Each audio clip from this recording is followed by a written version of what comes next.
बिस्मिल्लाहिर्रहमानिर्रहीम। आज का हमारा टॉपिक है जर्नल फार्मूला फॉर रिफ्रैक्शन। एक बहुत ही इम्पॉर्टेंट टॉपिक है और यहाँ पर हम एक जर्नल फार्मूला डिराइव करेंगे। एक बहुत ही कॉम्प्लिकेटेड किस्म की डेरिवेशन है जो स्मार्ट की बुक के अंदर अवेलेबल है, तो मैंने उसको बहुत सिंपल कर कर आपको यहाँ पर एक्सप्लेन किया है। तो आप जो है वो इस वीडियो लेक्चर को आप कम्प्लीटली देखिएगा। वीडियो की लेंथ थोड़ी सी ज़्यादा है इसी वजह से, क्योंकि वन गो के अंदर मैं जो है उसको डिटेल से एक्सप्लेन कर रहा हूँ, तो आप इस लेक्चर को पूरा देखिएगा। Right, assume that the earth is a spherical and that the atmosphere is arranged in a spherical layer. Right, if the zenith distance zd, मैं zenith distance को zd से शो करूँगा आगे चलकर, of a body is a large, then the curvature of the earth is to be considered. Right, तो general formula for the refraction निकालने के लिए, अच्छे मैं आपको इससे पहले मैं आपको ये बता दूं कि मैं आपको ये रेकमेंड करूंगा कि मेरी जो प्रीवियस वीडियोज़ है रिफ्रैक्शन के ऊपर, पहले आप उनको देखें, उसके बाद आप जो है वो इस वीडियो पर आइएगा। तो अज्यूम कीजिए कि अर्थ जो है वो स्फेरिकल अज्यूम कर रहे हैं and that the atmosphere is arrange in a spherical layer, और हम ये सपोज कर रहे हैं कि जो एटमॉस्फेयर्स हैं ये एटमॉस्फेयर डिफरेंट लेयर्स पर मुश्तमिल है। नोट कर रहे हैं आप यहाँ पर ये बात? तो मैं यहाँ पर इस पिक्चर को आपको दिखा भी देता हूँ। ये जो एटमॉस्फेयर्स हैं, सपोज़ कीजिए कि डिफरेंट डिफरेंट लेयर्स पर कंसिस्ट करते हैं। राइट, और if the zenith distance ZD, for example ये जो जेनथ है, और सपोज़ करें कि यहाँ पर कोई स्टार है, तो जेनथ से इस स्टार तक का ये जो डिस्टेंस है, इस डिस्टेंस को हम कहते हैं जेनथ डिस्टेंस। और बेसिकली ये जो जेनथ डिस्टेंस है, ये जेनथ डिस्टेंस जो है ये आपके इस एंगल पर डिपेंड करता है, यानी एंगल के थ्रू निकाला जाता है। राइट, तो of a body is large then the curvature of the Earth is to be consider. तो अगर जेनथ डिस्टेंस जो है वो आपका बहुत लार्ज होगा तो आप अर्थ के स्फेयर को भी कंसिडर कर रहे होंगे। और अगर आपका जेनथ डिस्टेंस बहुत क्लोज होगा, फॉर एग्जांपल अगर कोई स्टार जो है वो इस पॉइंट पर एग्जिस्ट करता है, तो चूँकि जेनथ डिस्टेंस का बहुत क्लोज है, तो आप नोट करें कि इस पॉइंट के ऊपर वो अप्रॉक्सीमेटली एक फ्लैट सरफेस काम करेगा।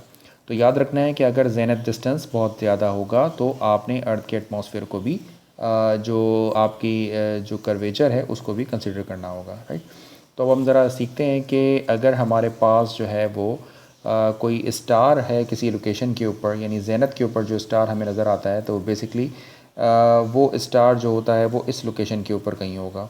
ठीक है, और ये क्यों होता है? रिफ्रैक्शन की वजह से। तो बेस्ट ऑप्शन ये है कि सबसे पहले आप मेरी जो प्रीवियस वीडियोज़ हैं रिफ्रैक्शन के ऊपर, उनको देख लें ताकि आपको रिफ्रैक्शन का कॉन्सेप्ट क्लियर हो जाए, एंड देन आप इस जनरल फार्मूले की तरफ आइए। अच्छा जी, इसमें कोई स्टेप आपने मिस नहीं करना है, आपने बहुत डिटेल से देखना है। और अब तक अगर आप मेरे चैनल पर नहीं हैं तो चैनल को सब्सक्राइब ज़रूर कर लीजिएगा। ज़रा इस डायग्राम को समझते हैं। जी, पहली बात ये कि ये डायग्राम आपको इस तरह समझ आ गई होगी कि जो एटमॉस्फेयर है आपके पास, ये बेसिकली आपका एटमॉस्फेयर है, और इस एटमॉस्फेयर को हमने अर्थ को स्फेरिकल सपोज किया है, और इसके एटमॉस्फेयर भी बेसिकली स्फेरिकल शेप में होगा, और उसको हमने लेयर्स की फॉर्म में अरेंज कर दिया है। राइट, तो ये लेयर्स की फॉर्म में है। यहाँ पर सी जो है वो सेंटर ऑफ द अर्थ है। Right, C is the centre of the Earth. O observer है, ओ यहाँ पर ऑब्जर्वर है। फॉर एग्जांपल आप इस लोकेशन के ऊपर हैं और आप किसी स्टार को ऑब्जर्व कर रहे हैं। जेड जो है वो जेनथ डिस्टेंस है। जेनथ डिस्टेंस का मतलब ये होता है कि इस ऑब्जर्वर के ओवरहेड वाला जो डिस्टेंस होता है उसे हम कहते हैं जेनथ डिस्टेंस। सपोज़ करें कि जैसे ये कोई ऑब्जर्वर आपके पास है, ये ऑब्जर्वर ये जो वर्टिकली ओवरहेड देखता है उसको हम कहते हैं जेनथ। ठीक है जी, और सपोज़ कीजिए कि अगर वो जेनथ के ऊपर कोई स्टार को ऑब्जर्व कर रहा है, तो बेसिकली वो स्टार जेनथ पर नहीं होता, वो स्टार इस लोकेशन के ऊपर होता है। तो ये जो डिस्टेंस है स्टार का इस वर्टिकल लाइन से, तो उसको हम कहते हैं जेनथ डिस्टेंस। ठीक है, मेरे प्रीवियस लेक्चर्स के अंदर जो है वो जेनथ डिस्टेंस यानी सेलेशियल स्फीयर के अंदर मैंने जेनथ डिस्टेंस को भी डिटेल से एक्सप्लेन किया है, तो वहाँ पर भी आप इसको ऑब्जर्व कर सकते हैं। What is the phi dash? Phi dash is the angle of incident of a ray LP। ये देखिएगा, ये जो रे है आपके पास LNP, इसका जो एंगल ऑफ इंसिडेंट है, मिसाल के तौर पर यहाँ पर सपोज़ कीजिए कि ये कोई स्टार है, ऐसे कोई स्टार है आपके पास, और ये स्टार से यहाँ पर एक लाइट रे बनती है L और P। ठीक है जी, और ये है बेसिकली इसके नॉर्मल के साथ इसका एंगल ऑफ इंसिडेंट, जिसे हम किसे शो कर रहे हैं? फाई डैश से शो कर रहे हैं। ठीक है जी, फिर क्या कहते हैं 5 के अंदर, ये जो TO है ये है फाइनल एलिमेंट ऑफ रिफ्रैक्टेड रे आफ्टर सक्सेसिव रिफ्रैक्शन। अच्छा जी, ज़रा गौर कीजिएगा कि इस पॉइंट के ऊपर आकर ये जो रे है ये रिफ्रैक्ट हो जाती है। राइट, सपोज़ कीजिए कि ये एक आपके पास लेयर है। अच्छा, यहाँ पर मैं ये भी एक्सप्लेन कर दूँ कि मैं सपोज़ कर रहा हूँ कि ये जो लेयर है ये M डैश है, और यहाँ पर म्यू डैश जो है वो इसका रिफ्रैक्टिव इंडेक्स है। इसी तरीके से ये जो M लेयर है इसका जो रिफ्रैक्टिव इंडेक्स है वो है आपके पास म्यू, ठीक है जी। तो जब आपके पास कोई इंसिडेंट रे जो है वो किसी एक मीडियम से दूसरे मीडियम के अंदर इंटर करती है तो वो अपने पाथ को चेंज कर लेती है, और इसी पाथ चेंज करने के मोड को हम कहते हैं रिफ्रैक्शन, राइट। तो ये जो रिफ्रैक्शन है, ये जो एंगल साई है आपके पास, ये बेसिकली आपका एंगल ऑफ रिफ्रैक्शन है। और ये जो एंगल फाई है आपके पास, ये बेसिकली ये जो अब आपकी सेकंड रे बनती है, इस सेकंड रे का एंगल ऑफ इंसिडेंट होगा, ठीक है जी। इसी तरीके से सपोज़ कीजिए कि एक और अगर मैं रे को फॉर्म करता हूँ, तो अब यहाँ पर ये जो फाई होगा इस नॉर्मल के साथ, याद रखना नॉर्मल के साथ, जो नॉर्मल के साथ फाई आपके पास होगा वो शो करता है आपका एंगल ऑफ इंसिडेंट, और ये जो साई है ये एंगल ऑफ रिफ्रैक्टेड है, एंगल ऑफ रिफ्रैक्शन है। तो सपोज़ कीजिए कि यहाँ पर मल्टीपल रेज़ हैं, तो ये स्लाइटली आपको इस तरह बेंड होती हुई नज़र आएगी, और सपोज़ कीजिए कि आप इस रे तक पहुँच जाते हैं, राइट। तो इस रे के ऊपर ये जो टी और ओ है, टी और ओ, और ये जो नॉर्मल के साथ एंगल साई बन रहा है, तो ऑफ कोर्स अभी मैंने आपको बताया कि अगर नॉर्मल के साथ एंगल फाई बनता है या फाई डैश बनता है, उसको हम कहते हैं एंगल ऑफ इंसिडेंट। तो इसी तरीके से ये जो एंगल है आपके पास कौन सा, जेड ओ एन टी, जो किसके इक्वल है, साई के इक्वल है, तो ये आपको शो करता है क्या, ये आपका एंगल ऑफ इंसिडेंट है, और ये बेसिकली है ऑब्जर्व जेनिथ डिस्टेंस, ठीक है जी। तो ये वो बेसिकली फाइनल आप ऑब्जर्वर के ऊपर जो है वो इस ये डिस्टेंस होगा, तो ये इस एंगल के थ्रू जो डिस्टेंस होगा स्टार का, वो जेनिथ डिस्टेंस का कहलाता है। और ऑफ कोर्स के जो जितने भी सारे स्टार्स हैं वो आपको जो है वो जेनिथ के अराउंड जो है वो बेंट होते हुए नज़र आएंगे, ठीक है जी। तो ये डिस्टेंस जो है वो इस वाले डिस्टेंस से ऑफ कोर्स बहुत कम होता है। तो ये जो एंगल Z और T, ठीक है जी, तो ये है यहाँ पर जो डॉटेड लाइन है, इसका पर्पज़ ये है कि यहाँ पर और बहुत सारी इनफाइनाइट लेयर्स बनी हुई हैं, और वो जो लेयर्स हैं बेसिकली उनसे जो है वो आपकी लाइट जो है वो बेंट हो रही है, और बेंट होते होते इस पोजीशन पर मिल जाती है आपको, ठीक है। ये जो साई है ये ऑब्जर्वर का एंगल ऑफ इंसिडेंट है, जिस पर ऑब्जर्वर जो है वो देखेगा अपने स्टार को, ठीक है। तो वो जो स्टार आपको जेनत के ऊपर नज़र आता है वो बेसिकली जेनत पर नहीं होता, बल्कि वो फॉर एग्जांपल किसी और लोकेशन के ऊपर होता है। तो इसे हम कहते हैं ऑब्जर्व जेनेट डिस्टेंस। तो मेरे प्रीवियस लेक्चर के अंदर देखिएगा जिसके अंदर मैंने इसको और डिटेल से बताया। What is the Sai, of course Sai जो है वो रिफ्रैक्टेड एंगल है। देखिए यहाँ पर मैंने अभी मैंने थोड़ी देर पहले एक्सप्लेन किया, ये जो साई है बेसिकली ये साई इसका रिफ्रैक्टेड एंगल है, यानी ये इसका एंगल ऑफ इंसिडेंट है और ये इसका रिफ्रैक्टेड एंगल है। And what is the phi, this is the angle of incident of second ray, और ये जो एंगल फाई है बेसिकली इस नॉर्मल के साथ, ये एंगल फाई इस सपोज कीजिए कि ये आपके एक सेकेंड रे है, इस सेकेंड रे का ये एंगल ऑफ इंसिडेंट कहलाता है। इसी तरीके से ये जो सी और पी की जो लेंथ है, सपोज़ कीजिए कि ये जो पॉइंट है आपके पास सी और ये जो पॉइंट है पी, ये जो सेंटर से लेकर यानी सेंटर ऑफ अर्थ से लेकर इस पॉइंट तक, यानी जिस पॉइंट के ऊपर आपकी जो रे है वो इंटर होती है यानी इंसिडेंट करती है, यहाँ तक जो डिस्टेंस है उसको हम आर डैश से रिप्रेजेंट कर रहे हैं। इसी तरीके से ये जो सी से लेकर क्यू तक जो डिस्टेंस है इसे हम आर से रिप्रेजेंट कर रहे हैं, राइट। यानी फर्स्ट के बाद जो सेकेंड इंसिडेंट होता है उसको हम आर से रिप्रेजेंट करते हैं। तो यहाँ पर बताया गया है कि जो सी पी है ये आर डैश के इक्वल है, which is perpendicular at P, P इसको हम इसका रेडियस भी कह सकते हैं, and bounding surface between the layers M and M dash. तो उम्मीद है कि आपको जो है, अच्छा ये बाउंडिंग है एम और एम डैश से, एम और एम डैश से बाउंड होने का क्या मतलब है, एम और एम डैश से बाउंड होने का मतलब है कि ये इससे इन दोनों से बाउंड है, नज़र आ रहा है हमें यहाँ पर कि ये इनसे बाउंड हो रही है, बेसिकली इससे आगे मूव नहीं कर रही है। तो यहाँ तक आपको ये डायग्राम बेसिकली समझ आ गई है। अब हमें क्या करना है कि ये जो रिफ्रैक्शन है वो बेसिकली यहाँ तक पहुँचती है, यानी हमें कोई ऐसा फार्मूला अपने लिए ड्राइव करना है कि जिस फार्मूले के अंदर हम जो है वो मालूम कर सकें कि एंगल ऑफ रिफ्रैक्शन कितना है, और उसके बेसिस के ऊपर उसका जेनथ डिस्टेंस मालूम कर सकें, यानी उसका, तो ये हमने देखना है कि इसका जनरल फार्मूला कैसे ड्राइव होगा। तो मैंने बहुत सिंपल कर इसको स्टेप वाइज कर दिया आपके लिए, बहुत सारी मैथमेटिकल प्रोसीजर है इसके अंदर, और बहुत गौर से आपने इन चीज़ों को ऑब्ज़र्व करना है, ठीक है जी। तो यहाँ पर जो है हमारे पास हम कुछ लिख भी लेते हैं, रे ऑफ लाइट इंटर्स, उस डायग्राम को आप ज़रूर स्क्रॉल करके देखते रहिएगा, enters M at P L, right, और कहाँ से रिफ्रैक्ट हो रही है, and refracted along P B so the angle of A P and B is equal to delta R. इसे हम कहते हैं, ये भी मैं आपको और डिटेल से समझाता हूँ, change in the path due to one layer. ठीक है, तो ये जो मैंने बात लिखी है इसको फिर यहाँ से देख लें कि ये जो पी एल है, कि जो रेज़ आपके पास पी एल जो रेज़ है वो ये आपके पास जो लेयर एम डैश है, ये लेयर एम डैश से इंटर होती है, राइट। और ये जो रिफ्रैक्टेड है वो रिफ्रैक्टेड के लिए वो एम हो जाता है। तो यहाँ पर यही बात लिखिए कि ray of light enter M at P L. ठीक है जी,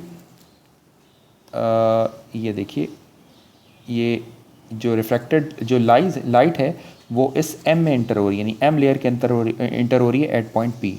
ठीक है जी, and refracted along P B.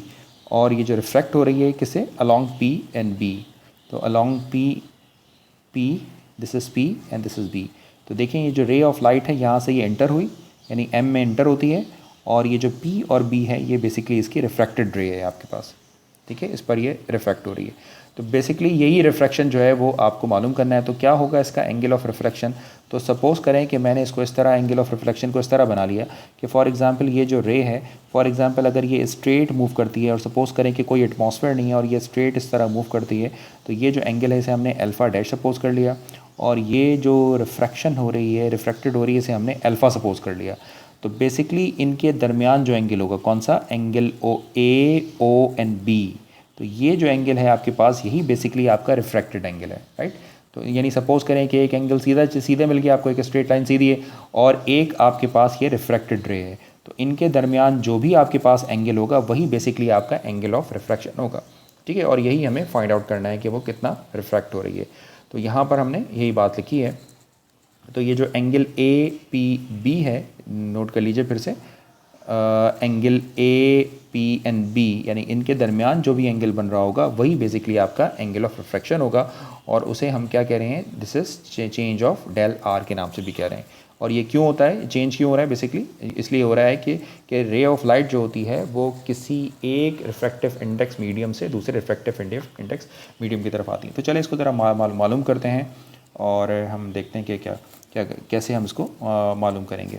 तो उसको मालूम करने के लिए हम एक ट्राइंगल कंसिडर कर रहे हैं। कौन सा ट्राइंगल भाई नज़र आ रहा है यहाँ पर, कौन सा ट्राइंगल होगा यहाँ पर भाई, देखें ये बहुत सिंपल है, एक ट्राइंगल ए पी और ट्राइंगल पी। ठीक है जी, तो इनसे हम मालूम करते हैं कि ये जो डेल्टा आर है, ये डेल्टा आर कितना होगा। तो जब हमने ये ट्राइंगल कंसिडर किया, कौन सा triangle, triangle A P N B. तो ये ट्राइंगल भी मैं यहाँ पर रफली स्केच कर लेता हूँ ताकि आपको जो है यहाँ पर ये चीज़ क्लियर हो जाए। तो ये वही डायग्राम जो मैंने बनाई है उसी डायग्राम का यूँ समझ लें एक स्मॉल पीस मैं यहाँ पर आपके सामने रख रहा हूँ। ठीक है जी, ये आ गया, और ऐसे कर कर ये कहीं यहाँ पर ऐसे मीट हो रही है, राइट। और इसके हम जो है वो लेबल कर लेते हैं। सपोज़ कीजिए कि ये है पॉइंट आपका P, और सपोज़ कीजिए कि ये पॉइंट है A, सपोज़ कीजिए कि ये है पॉइंट आपका B, उसके अंदर ये एंगल था आपके पास अल्फ़ा डैश, और ये एंगल है आपके पास अल्फ़ा, और बेसिकली ये एंगल होगा आपके पास डेल्टा आर जो आपको फाइंड आउट करना है। तो क्या आप मुझे बताएंगे कि ये एंगल कितना होगा। ऑफ कोर्स ये आपका इसका कॉम्प्लीमेंट्री एंगल होगा which is 180 degree minus alpha dash. ठीक है जी, ये 180 माइनस अल्फ़ा डैश। तो चूँकि एक तरह की ये प्लेन ट्राइंगल है आपके पास, तो इस पर जो है वो आप फार्मूला अप्लाई कर सकते हैं, अल्फ़ा प्लस बीटा। कौन सा formula, alpha plus beta plus gamma is equals to 180 degree. तो sum of interior angle of a triangle 180 degree के इक्वल होता है। तो इसमें कौन कौन सा एंगल है, एक एंगल है आपके पास 180 डिग्री माइनस अल्फ़ा डैश, दूसरा एंगल है आपके पास अल्फ़ा, और तीसरा एंगल है आपके पास एंगल ए पी बी। आप इसको इस तरह लिखें, ये डेल्टा आर लिखें, वो एक ही बात है, और ये इक्वल होगा 180 डिग्री के। सिंप्लीफाई कर लें यहाँ पर, तो ये 180 से 180 कैंसिल हो जाएगा आपके पास, और ये जो रिफ्रैक्टेड एंगल है डेल्टा आर, ये इक्वल होगा angle A P N B के, राइट। और ये जब सिंप्लीफाई करेंगे और इन दोनों वैल्यूज़ को अगर आप राइट हैंड साइड पर शिफ्ट करेंगे तो इसका आंसर बन जाएगा अल्फ़ा डैश माइनस अल्फ़ा। आपने किसी भी स्टेप को मिस नहीं करना है यहाँ पर। ये आ गई आपके पास इक्वेशन नंबर 1। अच्छा, इसी तरीक़े से यहाँ पर और कुछ चीज़ें भी हैं। मिसाल के तौर पर अगर मैं आपसे कहूँ कि यहाँ पर एक आर डैश है और दूसरा ये आर है, तो इसका मतलब है कि ये डिस्टेंस किसके इक्वल होगा, ये डिस्टेंस डेल्टा आर के इक्वल हो सकता है। इसी तरीके से ये एंगल थीटा है और ये जो ग्रीन सा एंगल है थीटा डैश है, तो इनका डिफरेंस क्या होगा, वो डेल्टा थीटा के इक्वल होगा। इसी तरीके से ये है आपके पास फाई डैश और यहाँ पर ये फाई होता है, तो इनका जो डिफरेंस है वो किसके इक्वल होगा, वो इसी तरीके से फाई डेल्टा फाई के इक्वल होगा। तो जिस तरीके से मैंने यहाँ पर ये रिज़ल्ट लिखा है, ये जो मैंने रिज़ल्ट लिखा है जो इक्वेशन नंबर 1 के अंदर डिस्प्ले हो रहा है, इसी को देखते हुए आप ये भी लिख सकते हैं सिमिलरली। क्या लिख सकते हैं कि ये जो डेल्टा आर है, और इसलिए लिख रहे हैं क्योंकि आगे चलकर हमने इसको यूटिलाइज़ करना है, ये आर डैश माइनस आर के इक्वल हो सकता है।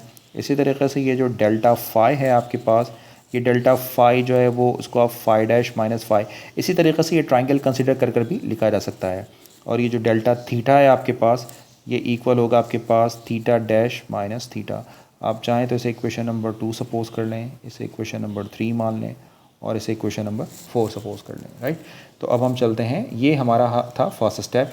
अब प्रॉब्लम ये है कि हमने अपने इस फर्स्ट स्टेप के अंदर जो है हमें पता लगा कि ये जो डेल्टा आर है एक्चुअली ये बराबर है अल्फ़ा डैश माइनस अल्फ़ा के। तो अब हमने सेकेंड स्टेप के अंदर इस अल्फ़ा डैश माइनस अल्फ़ा की वैल्यू डिटरमिन करते हैं, क्योंकि ये alpha dash minus alpha find out करना हमारे लिए काफ़ी मुश्किल है, तो हम इसकी वैल्यू कंप्यूट करते हैं। तो हम अपना शुरू करते हैं यहाँ पर step number 2। This is step 2। तो अब हमारा मेन ऑब्जेक्टिव क्या है, हमारा मेन ऑब्जेक्टिव जो है वो यहाँ पर अल्फ़ा डैश जैसे हमें पता है कि जो डेल्टा आर है हमारे पास वो basically alpha dash minus alpha के इक्वल है। तो अब हमारा मेन ऑब्जेक्टिव जो है वो यहाँ पर इनकी वैल्यू डिटरमिन करना है, ठीक है जी। तो अब आप ज़रा चलते हैं वापस अपनी डायग्राम की तरफ, और आप डायग्राम में मुझे यहाँ पर बताएं कि हम यहाँ पर कौन सी दो ट्राइंगल्स को कंसीडर कर सकते हैं जहाँ पर अल्फ़ा डैश और अल्फ़ा आते हैं। तो नोट कीजिएगा कि सी ए और पी एक ट्राइंगल ले सकते हैं जिसके अंदर अल्फ़ा डैश इन्वॉल्व है। इसी तरीके से सी बी और पी एक ट्राइंगल ले सकते हैं जिसके साथ आपके पास अल्फ़ा इन्वॉल्व है। तो इनकी मदद से हम अल्फ़ा डैश और अल्फ़ा की वैल्यू फाइंड आउट कर सकते हैं, ठीक है जी। तो चलते हैं यहाँ पर। तो पहले हम जो है वो एक ट्राइंगल फॉर्म कर लेते हैं, वो जो मैंने अभी आपको बताया है वही ट्राइंगल मैं यहाँ पर आपको फॉर्म करके दिखाता हूँ। तो ये एक रफली मैं एक ट्राइंगल बना लेता हूँ, कुछ इसी तरह का बनेगा ये ट्राइंगल। ये एग्जैक्टली उसी डायग्राम को देखते हुए मैं यहाँ पर ट्राइंगल फॉर्म कर रहा हूँ, ठीक है। इसको ज़रा जल्दी से लेबल कर लेते हैं। तो ये एंगल पी होगा आपके पास, ये पॉइंट आपके पास ए था, और ये एंगल जो था वो आपके पास अल्फ़ा डैश है, इसीलिए ये वाला जो एंगल होगा वो बन जाएगा 180 डिग्री माइनस अल्फ़ा डैश। और ये जो एंगल है ये आपके पास था फाई डैश, और इसी तरीके से ये जो एंगल था ये आपके पास एंगल था थीटा डैश, ठीक है जी। और ये पॉइंट हो गया सी। तो जब आप इस ट्राइंगल को कंसिडर करेंगे, अच्छा मैं दूसरी ट्राइंगल भी साथ साथ फॉर्म कर लेता हूँ, ये चलें पहले मैं आपको बता ही देता हूँ यहाँ पर। तो जब आप इस ट्राइंगल को लेकर चलेंगे, तो इस ट्राइंगल को जब आप कंसिडर करते हैं, consider triangle A C N P.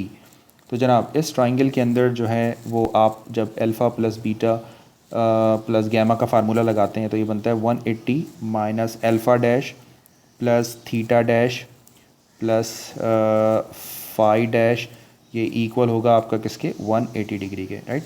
जब आप इसको सिंप्लीफाई करेंगे तो ये 180 से 180 कैंसिल हो जाएगा।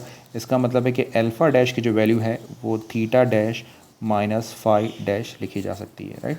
तो ये आपके पास एक बहुत इंपॉर्टेंट सा एक रिज़ल्ट बन गया। इसको हम इस तरह बॉक्स में कर लेते हैं ताकि इसको हम बाद में यूज़ कर सकें।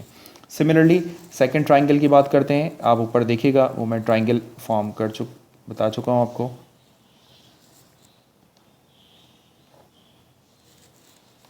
तो जी जनाब ज़रा सेकंड ट्राइंगल को हम देखते हैं, और ये सेकंड ट्राइंगल हम बना रहे हैं यहाँ पर।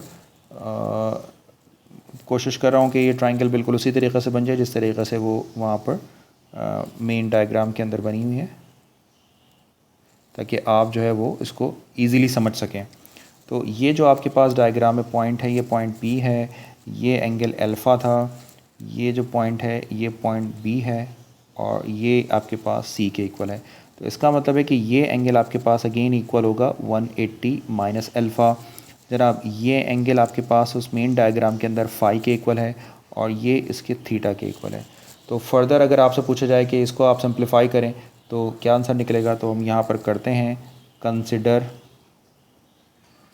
Consider triangle BCNP।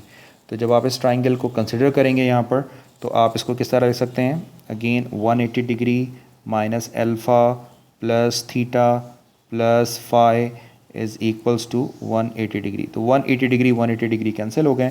इसका मतलब है कि जो अल्फ़ा की वैल्यू बन गई है वो थीटा प्लस फ़ाई के इक्वल आ गई।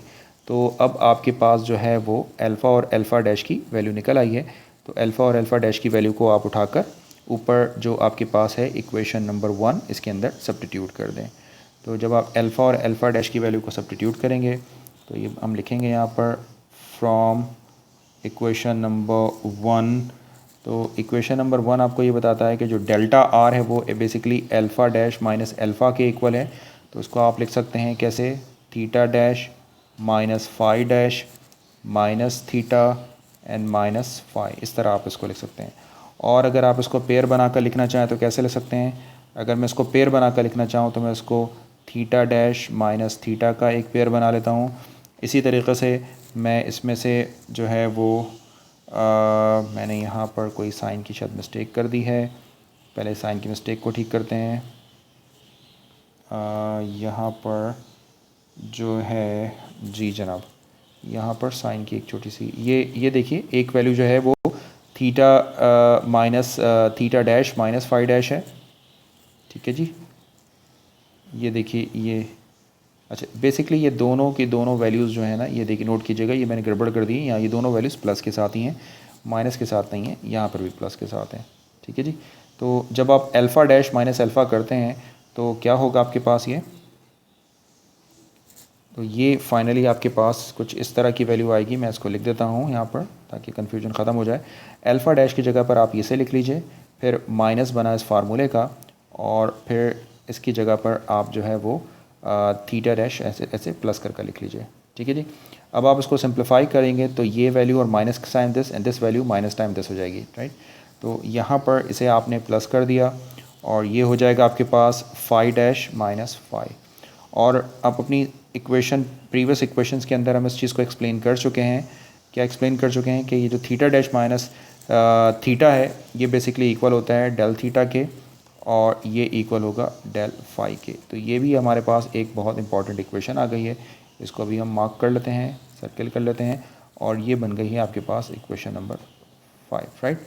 तो बेसिकली जो डेल्टा आर था, जो रिफ्रैक्टेड एंगल है आपके पास, जो चेंज इन रिफ्लेक्शन हो रही है आपके पास, रिफ्रैक्शन हो रही है, वो बेसिकली इक्वल हो जाएगी delta theta plus del phi के।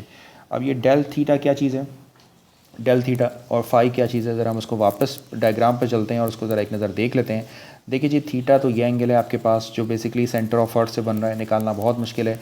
और फ़ाई हमारे पास कौन सा एंगल है, ये जो फ़ाई है हमारे पास ये बेसिकली एंगल ऑफ इंसिडेंट है। तो ये जो एंगल ऑफ इंसिडेंट है इसे भी निकालना बहुत मुश्किल है और फ़ाई को भी मालूम करना हमारे लिए काफ़ी मुश्किल है। तो जब ये दोनों चीज़ें बहुत मुश्किल है तो अब हम इस फार्मूले के अंदर एक इस तरह की चीज़ देखना चाह रहे हैं कि हम क्या करें कि ये जो किसी तरीक़े से ये जो डेल फ़ाई है और डेल थीटा और डेल फ़ाई है इसकी किसी तरीक़े से वैल्यू इसके अंदर पुट कर दें और ऐसी एक फार्मूला बन जाए जो नॉन वैल्यूज़ पर मुश्तमिल हो। यानी हम क्या कर सकते हैं, हम एक ऐसा फार्मूला बनाने की कोशिश कर रहे हैं जिस फार्मूले के अंदर साई इन्वॉल्व हो, क्योंकि साई को फाइंड आउट करना कंपैरेटिवली ईजी होगा हमारे लिए, राइट। ये साई कौन सा है हमारे पास, एंगल ऑफ इंसिडेंट। तो एंगल ऑफ इंसिडेंट मालूम करना तो हमारे लिए आसान है। अब हम अपने नेक्स्ट स्टेप के अंदर डेल फ़ाई और डेल थीटा और डेल फ़ाई की वैल्यू फाइंड आउट करते हैं। तो अब अपने नेक्स्ट स्टेप की तरफ चलते हैं। अब ये नेक्स्ट स्टेप हमारा एक बहुत इंपॉर्टेंट स्टेप है और बहुत लेंदी स्टेप है, इसकी मैथमेटिक्स को डिटेल से देखिएगा। तो स्टेप नंबर 3 पर चलते हैं जनाब। तो स्टेप नंबर 3 पर हम क्या क्या करने जा रहे हैं, now our objective to find the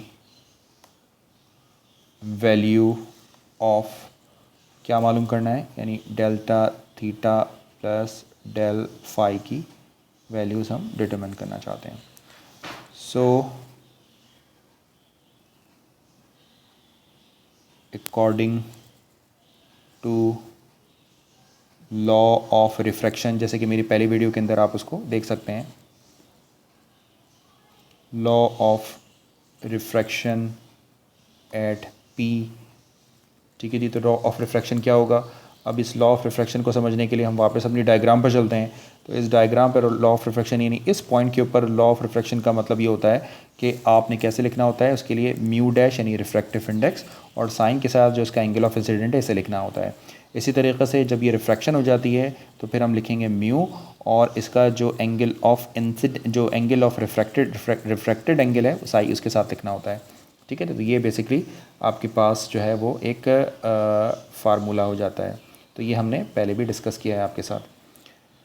तो आप इसे कि एंगल लॉ ऑफ रिफ्रैक्शन कैसे ले सकते हैं? This is mu dash sine phi dash is equal to mu sine psi, और ये बन गई आपके पास इक्वेशन नंबर 6। अब ऑफ कोर्स हमारे पास इस साई को भी फाइंड आउट करना हमारे लिए बहुत मुश्किल है। ये साई बेसिकली जो है वो रिफ्रैक्टेड एंगल है, तो मालूम करना हमारे लिए बहुत मुश्किल है। हेवनली बॉडी के लिए ये काम आसान नहीं होता बिल्कुल भी। तो इसको फाइंड आउट करना है तो बहुत मुश्किल है। तो हम क्या करते हैं, इसको एलिमिनेट कर देते हैं। अब इसको एलिमिनेट करने के लिए हम एक ट्राइंगल चूज़ कर रहे हैं, और वो कौन सी ट्राइंगल है जिसके अंदर जो है वो साई इन्वॉल्व है। मैं वापस आपको मेन डायग्राम की तरफ लेकर चलूँगा। इस मेन डायग्राम के अंदर अगर आप गौर करें, सी को देखें, फिर क्यू को देखें और फिर पी को देखें, तो सी पी क्यू वाली ट्राइंगल के अंदर साई इन्वॉल्व है। तो यहाँ से साई की वैल्यू को निकाल कर इस फार्मूले के अंदर पुट कर देते हैं, तो यहाँ पर ये साई जो है वो एलिमिनेट हो जाएगा। तो ज़रा जल्दी से मैं इस ट्राइंगल को पहले फॉर्म कर लेता हूँ।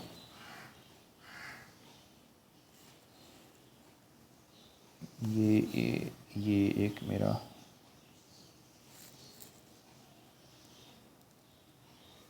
राइट, ज़रा हम जल्दी से इसको लेबल कर लेते हैं क्योंकि वीडियो की लेंथ आपकी काफ़ी बढ़ रही है। C P and then Q, और ये एंगल डायग्राम के अंदर फाई के इक्वल है, तो ऑफ कोर्स ये एंगल इक्वल होगा 180 माइनस फाई।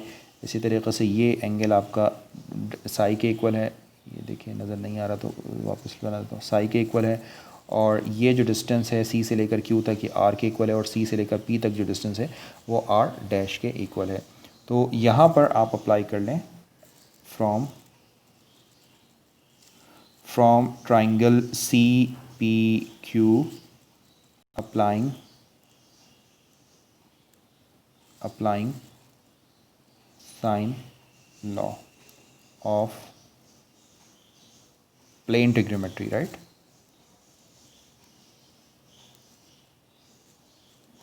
तो प्लेन ट्रिग्नोमेट्री का साइन लॉ अप्लाई कर लें। अब ये साइन लॉ आपको क्या बताता है? ये साइन लॉ ये बताता है कि आर और इसका क्रॉसपॉन्डिंग साइन और आर डैश और उसकी क्रॉसपॉन्डिंग एंगल जो है वो एक दूसरे के साथ प्रोपोर्शनली इक्वल होंगे। तो आप इसको लिख सकते हैं R divided by sine psi is equal to R dash divided by sine 180 minus five. ठीक है जी, इसको फर्दर सिंप्लीफाई करें तो ये आर, यहाँ पर ये साइन साई तो एज इट इज़ रहेगा, ये इक्वल हो जाएगा R dash divided by sine phi. ठीक है जी, साइन 180 माइनस फाई जो होता है वो साइन फाई के इक्वल होता है। जब आप यहाँ से साइन साई की वैल्यू अलग करेंगे तो ये जो साइन साई है आपके पास, साइन साई जो है वो इक्वल हो जाएगा आपके पास R sine phi divided by R dash के इक्वल हो जाएगा। इसको उठाकर आप सब्स्टिट्यूट कर दें कहाँ पर, इन इक्वेशन नंबर 6। तो कहाँ है आपकी इक्वेशन नंबर 6? ये इक्वेशन नंबर 6, इसमें साइन साई की जगह पर इसको सब्स्टिट्यूट कर दें। तो जब आप इसको साइन साई की जगह पर सब्स्टिट्यूट कर देंगे तो ये इक्वेशन बन जाएगी आपके पास mu dash sine phi dash is equal to mu, और साइन साई की जगह पर आप रखने वाले हैं यहाँ पर sine phi and divided by R dash, right. इसको थोड़ा सिंप्लीफाई कर लें, यानी इसको यहाँ पर शिफ्ट कर दीजिए। तो जब आप इसको यहाँ पर शिफ्ट करेंगे तो ये बन जाएगा R dash mu dash sine phi dash is equal to mu R sine phi, और इसी तरीके से एंड सो ऑन, ये इस तरह चलेगा। ये किसके लिए? फॉर ऑल लेयर्स के लिए, फॉर ऑल लेयर्स, तमाम की तमाम लेयर्स के लिए इस तरह आप इसको लिख सकते हैं। ये जो है स्टेटमेंट है ट्रू होगी फॉर एवरी लेयर्स के लिए, लिख ले।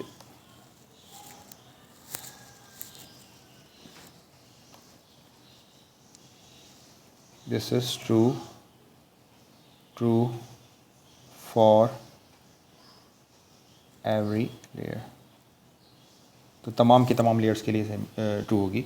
और सिंपलिसिटी के लिए फॉर एग्जांपल ये कोई फाइनल स्टेट है, ये इनिशियल स्टेट है और ये फाइनल स्टेट है, तो अगर हम चाहें तो हम सिंपली इसको लिख सकते हैं कैसे? म्यू आर साइन फाई, और इसको हम इनिशियल कर लें mu naught R naught sine phi. जैसे आपको याद होगा, आप बॉयस लॉ चार्ल्स लॉ को लिखते रहे हैं यहाँ पर, तो ये बेसिकली आप यूँ सपोज कर लें कि ये इसकी इनिशियल स्टेट है और ये इसकी फाइनल स्टेट है, ठीक है जी। इसको ऐसे भी लिख सकते हैं।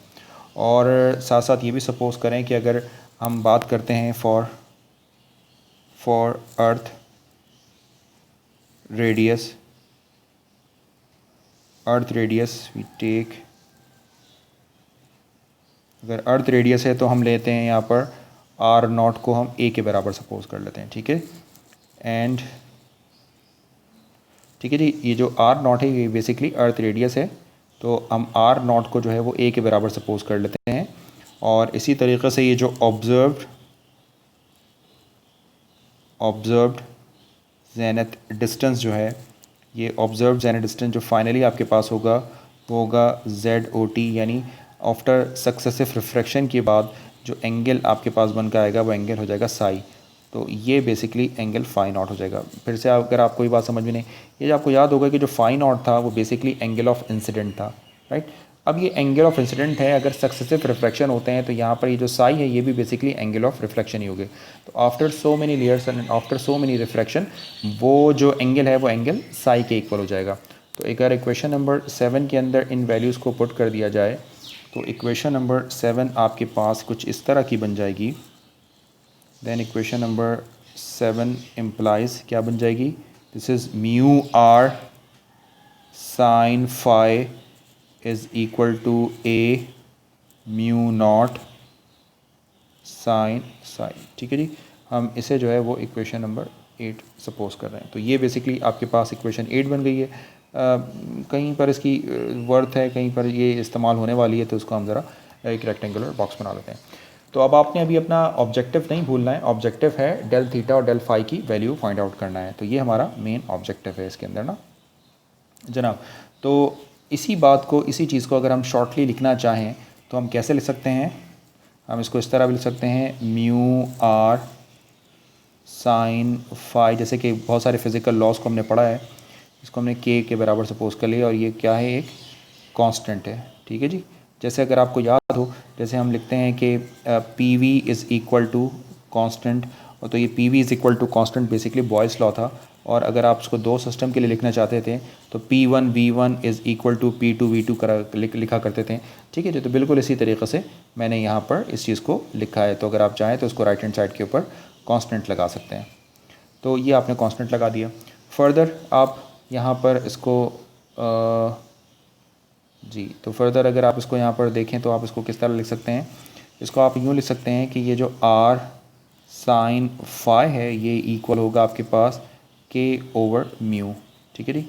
और आप सपोज़ करें कि अगर आपका फाई जो है वो बहुत ही स्मॉल है, वो बिल्कुल एंड के ऊपर जो है वो आपको आपका जो वो है वो ज़ेनत के ऊपर नज़र आता है, बेसिकली वो ज़ेनत पर नहीं होता, तो इसका एंगल बहुत ही स्मॉल होता है। तो जब एंगल आपका बहुत स्मॉल हो जाता है, फॉर स्मॉल एंगल, जो स्मॉल एंगल होता है उस पर ये जो साइन फाई है ये अप्रॉक्सीमेटली फाई के इक्वल हो जाती है, ठीक है जी। ये बात आपको पहले से पता है। तो इसका मतलब ये हो जाएगा यहाँ पर कि ये जो आर है और ये इन्वर्सली प्रोपोर्शनल हो जाएगा किसके? 1 ओवर म्यू के, ठीक है। तो इसका मतलब क्या है कि म्यू जो रिफ्रैक्टिव इंडेक्स है, जैसे जैसे ये म्यू जो है वो डिक्रीज़ करता है, डिक्रीजेस एज आर इंक्रीजेस। ठीक है जी। तो एक दूसरे के दरमियान ये इसका एक इन्वर्स प्रोपोर्शनल बन जाता है। यानी जैसे जैसे आपके पास जो है वो आर इंक्रीज़ होगा, यानी लेंथ जो है वो बढ़ती जाएगी सेंटर के साथ लेयर्स की, वैसे वैसे उसका रिफ्रैक्टिव इंडेक्स जो है वो कम होता जाएगा। तो ये जो आपने अभी इक्वेशन बनाई है, इस इक्वेशन को आप नाम दे दें इक्वेशन नंबर 9। और इक्वेशन नंबर 9 का ज़रा टोटल डेरिवेटिव लेते हैं, और उसके लिए हम यहाँ पर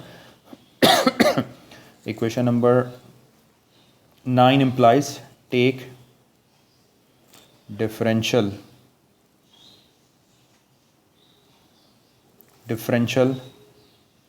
for that, और उसके लिए हम क्या कर रहे हैं, applying natural log on both sides. तो जब नेचुरल लॉग को अप्लाई करते हैं तो ये बन जाता है आपके पास ln म्यू प्लस ये हो जाएगा ln r, और ये बन जाएगा आपके पास ln sine phi is equal to ln k। और डिफरेंशियल अगर आप लेते हैं इसका, यानी इसका डेरिवेटिव लेते हैं, तो ये इक्वल होगा 1/μ डेल म्यू, और ये इक्वल होगा आपके पास प्लस 1/r डेल r। इसी तरीके से प्लस जब साइन के लिए आप करेंगे तो ये हो जाएगा 1/sin फाई, फिर साइन का जो डिफरेंशियल है वो बन जाएगा आपके पास cos फाई, और अगेन आपके पास ये आ जाएगा del phi. Right hand side सारी कांस्टेंट है, तो इसका जब आप डिफरेंशियल लेंगे तो आंसर 0 के इक्वल आ जाएगा। राइट, ये हमारे पास फॉर्म हो गई है इक्वेशन, एक न्यू इक्वेशन बन गई, इसको हम नाम दे रहे हैं इक्वेशन नंबर 10। ठीक है, अब इस इक्वेशन नंबर 10 के अंदर जो है वो ये फैक्टर हमारे लिए बहुत इंपॉर्टेंट है, और ये हमें बिल्कुल भी मालूम करना हमारे लिए मुश्किल है। तो डेल आर और आर में चेंजेस, यानी जो आपके पास एटमॉस्फेरिक लेयर्स बनती हैं, ये डिफरेंट जो लेयर्स हैं आपके पास, बेसिकली सेंटर के साथ, फॉर एग्जांपल इसका जो डिस्टेंस है मान लें कि वो आर के इक्वल है, और ये जो सेकंड लेयर है इसका जो डिस्टेंस है वो आर डैश के इक्वल है, और ये जो इनके दरमियान डिफरेंस है ये डिफरेंस डेल आर है। तो ऑफ कोर्स ये चीज़ें मालूम करना बहुत मुश्किल है आपके पास, यानी प्रैक्टिकली हमारे पास इतने रिसोर्सेज नहीं होते कि हम जो है वो उनकी थिकनेस को आसानी से मालूम कर सकें। तो हम जो है इसको भी एलिमिनेट करते हैं, या इसकी वैल्यू निकाल कर यहाँ पर सब्स्टिट्यूट करते हैं, यानी एक ऐसा फार्मूला मालूम करने हम ड्राइव करने की कोशिश कर रहे हैं जिसके अंदर जो चीज़ें हैं वो नोन हो हमारे लिए।